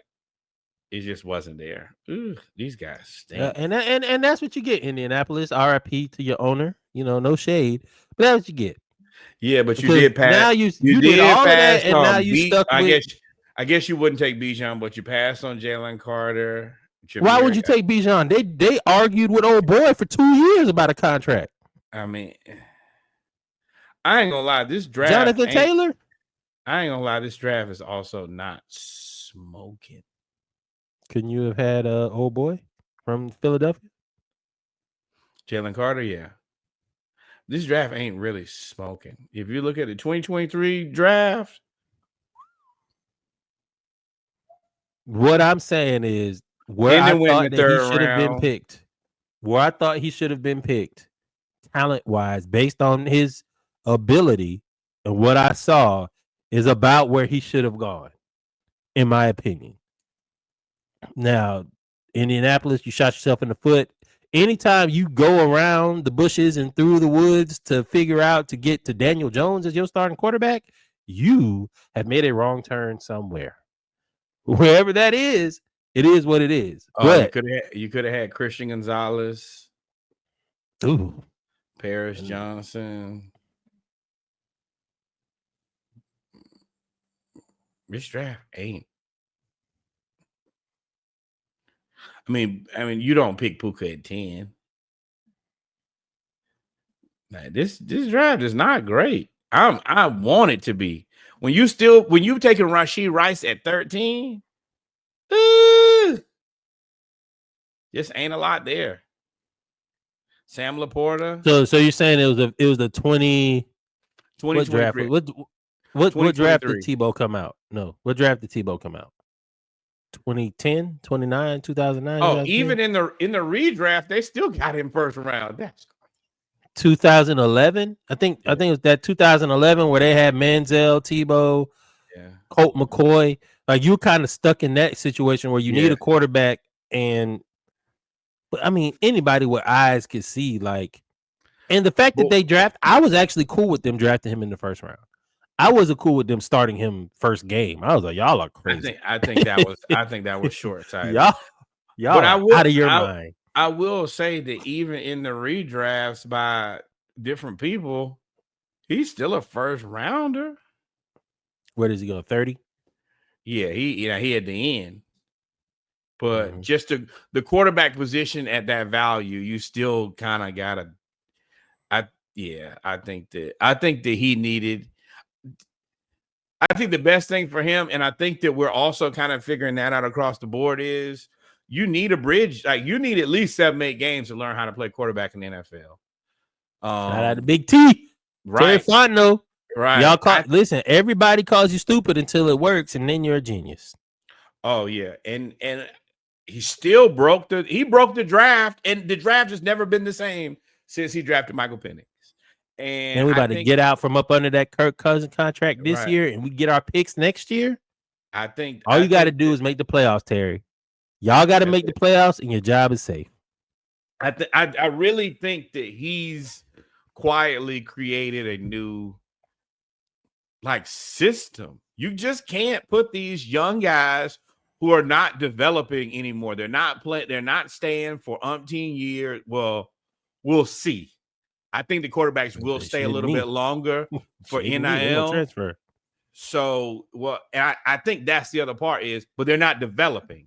You're just learning a system, which is what some guy you're not going to have. But that's what your Shanahans and your McVays want. They don't want you to be the most developed. They would rather take a Brock Purdy than a CJ Stroud, right? Right. They would rather take a Brock Purdy who knows how to assimilate to a system and run a system like a TJ McConnell. I can run the point guard position. That way I'm not overly athletic. I don't have all the traits, but I know XYZ, whatever. I can say you're it. Also not getting you're not getting the Tom Brady who stays 3 or 4 years in one place. You're not getting the Peyton Manning who develops as a quarterback. You're going to get a guy who learns the system. And I think that's going to be a new key is adaptability. Can I go learn a new system and a new system and a new system? I might have 3 between offensive coordinators and coaches. I might have 3 of at least one of those guys change in that time period. So the quarterback position is going to be different. But I think that's a good place for us to wrap up. It's been a hell of a pod. We are excited about what basketball offseason looks like. And football. It's almost here. Zach Taylor is Polynesian. Him and Tua have the same DNA. That's a great place to end this podcast because that sounds like some bullshit. But thank you guys for rocking with us again. It has been another fantastic pod as we creep. As we creep closer and closer to 200 of these things. Thank you guys for rocking with us. Reggie, what else you got for us? Game 5, OKC won. I'm going to read this stat line to you. OKC had 4 players in double figures. Out of everybody else that played, they played 9 players. Casey Wallace had 11 points. Anthony Wiggins had 14 points. Or is it Andrew? No, Andrew is Andrew. And SGA had 31 and 10. Jalen Williams had 44 and 4. And I believe he had a couple steals. Jalen Williams had 40 points tonight, y'all. Yeah. Every time Indianapolis, nope, that's the Colts. Every time the Indiana Pacers made a run and they got it, TJ McConnell did his damnedest. Jalen Williams played well. Lou Dort didn't do much offensively. He had a clutch 3, but he beat up Halliburton all game. I think Halliburton, let me read his stats. Let me make sure I get it right. Pascal Siakam, 28 points, 6 rebounds, 5 assists, 3 steals, 2 blocks. Tyrese Halliburton, 4 points, 6 assists, 0 steals, 3 turnovers. That'll get you a loss every time. Jalen finna want his money. All of it. Well, yeah. Isaiah Job, pack your bags. The other Jalen, you might be out of here too. But they got picks to read it all up, though. We can just fill in the blanks. I mean, you're right. But you got to re-hit on a bunch of picks again. And what I tell you, if you make all your shots early, you're going to make shots late. No, you don't. You don't have to hit. You got 3. You got 3 players right now on your team. Maybe 2.5 because Chet still got some growing to do. But you have 2 players right now that he's good enough. He's good enough defensively to still do his job. Yeah, he didn't do well on offense today. He did hit a clutch 3 at the beginning of the game, but he is tall. He is all of 7'2". He needs the Hakeem Olajuwon, Tim Duncan weekend summer package. But I mean, you have them, which is cool because none of these guys are in their prime yet either. That's the scary. And you signed Chet now because you assume. I mean, he had 9 and 9 today. 9 and 9 gets you $20 million a year. If you could get Chet at $30 million a year versus 52, you have to pay Jalen 60. You got to pay Jalen 60. You can't pay him the max and pay Jalen the max. You can't. But his max ain't gonna be the same max. His max is gonna be the flat max. I was drafted number 2, max me out at like 40, which is like kind of like the old 30. The issue is you have SGA MVP super duper max. Jalen Williams, 3rd team all defense, 3rd team all Finals NBA. MVP. And Finals MVP. If they win, he's the Finals MVP. His money, but the all NBA and the all defense are kickers. So that puts you in the like 60 category. That's the reason I'm saying I might trade him for Jaylen Brown. Man, you don't really gain. Jaylen Brown's at what, 50? He's at 60. Yeah, like 58, 55. I mean, his Jalen Williams' offense didn't look like this to today either. That's the gift and the curse with him. He's been kind of regular, especially in the last 2 series. But 44 tonight makes that's. I mean, this is first finals. Like, he's so young. Like, you could. There's so much things that you can attribute it to. Like, There's very few rookies that perform in the finals as the number 2 option. Well, he ain't a rookie, but young man. Young players. Yeah. So I think Kawhi is one. Yeah. MJ was another. But I don't like to do that with Kawhi because Kawhi was surrounded by Hall of Famers and he had literally one responsibility. This ain't that, and that ain't this. He's a young man playing today. He played elite with a bunch of other young men, and next to an MVP, he outplayed the MVP. Yeah. So you're taking the risk of, okay, he's still young. Do you think you trade him now and this is I think this is it? I think if you trade him now, you're assuming this is kind of close to the peak. But if he gets way better, this game makes me reconsider. Serge Ibaka versus James Harden.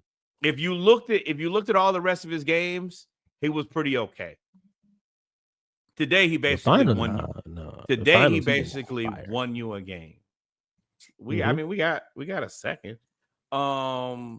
But today was a different Jalen Williams, and now you're right. I'm probably not as interested in Jaylen Brown with a torn meniscus. If seeing this, yeah. I mean, you're right. You're right.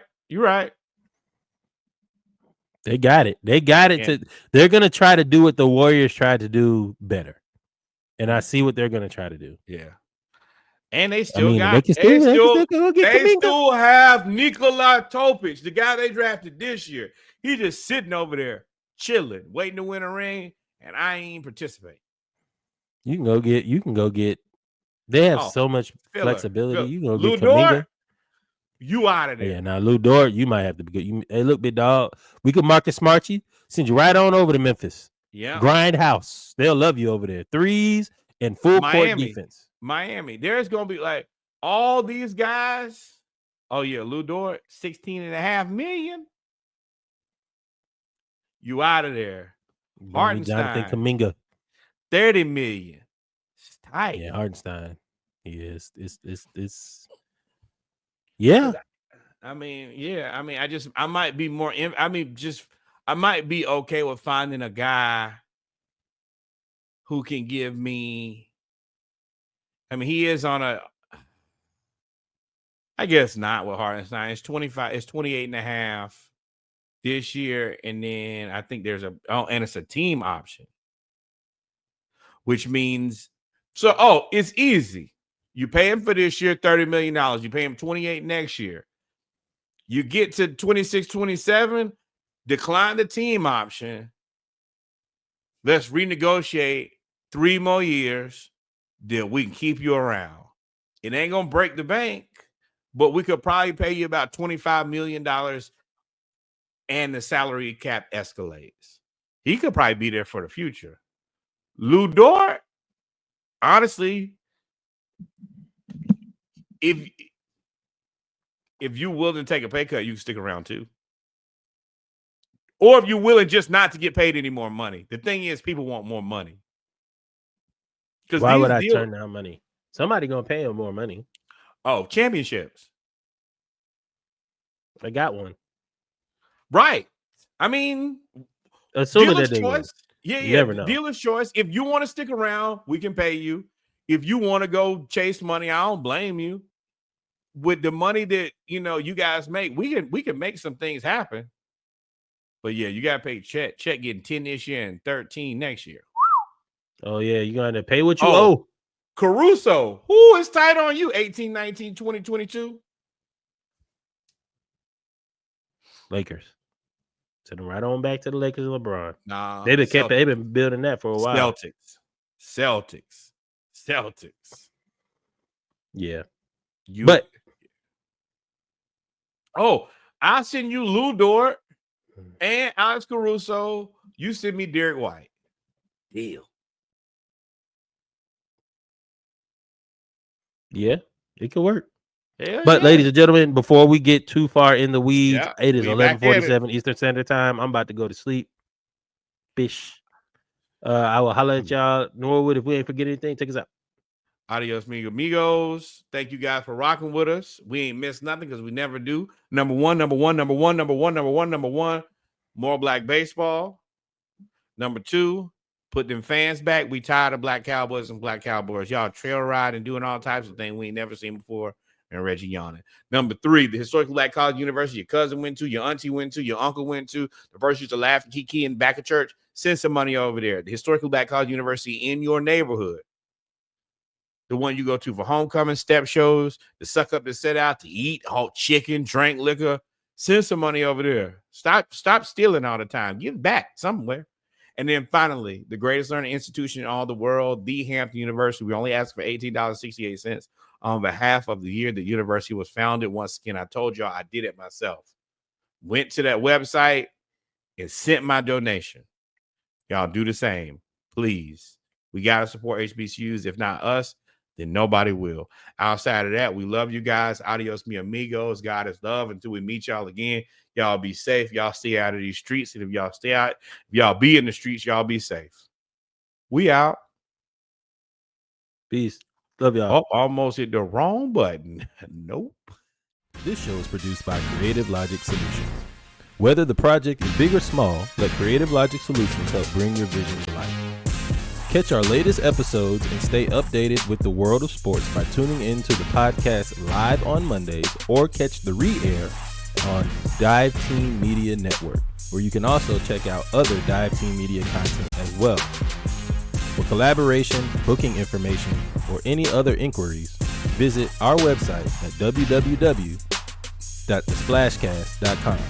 Every listen, share, and review is appreciated. Wait, Until next time. Like, follow, subscribe. Thank you, my friend. We in for it.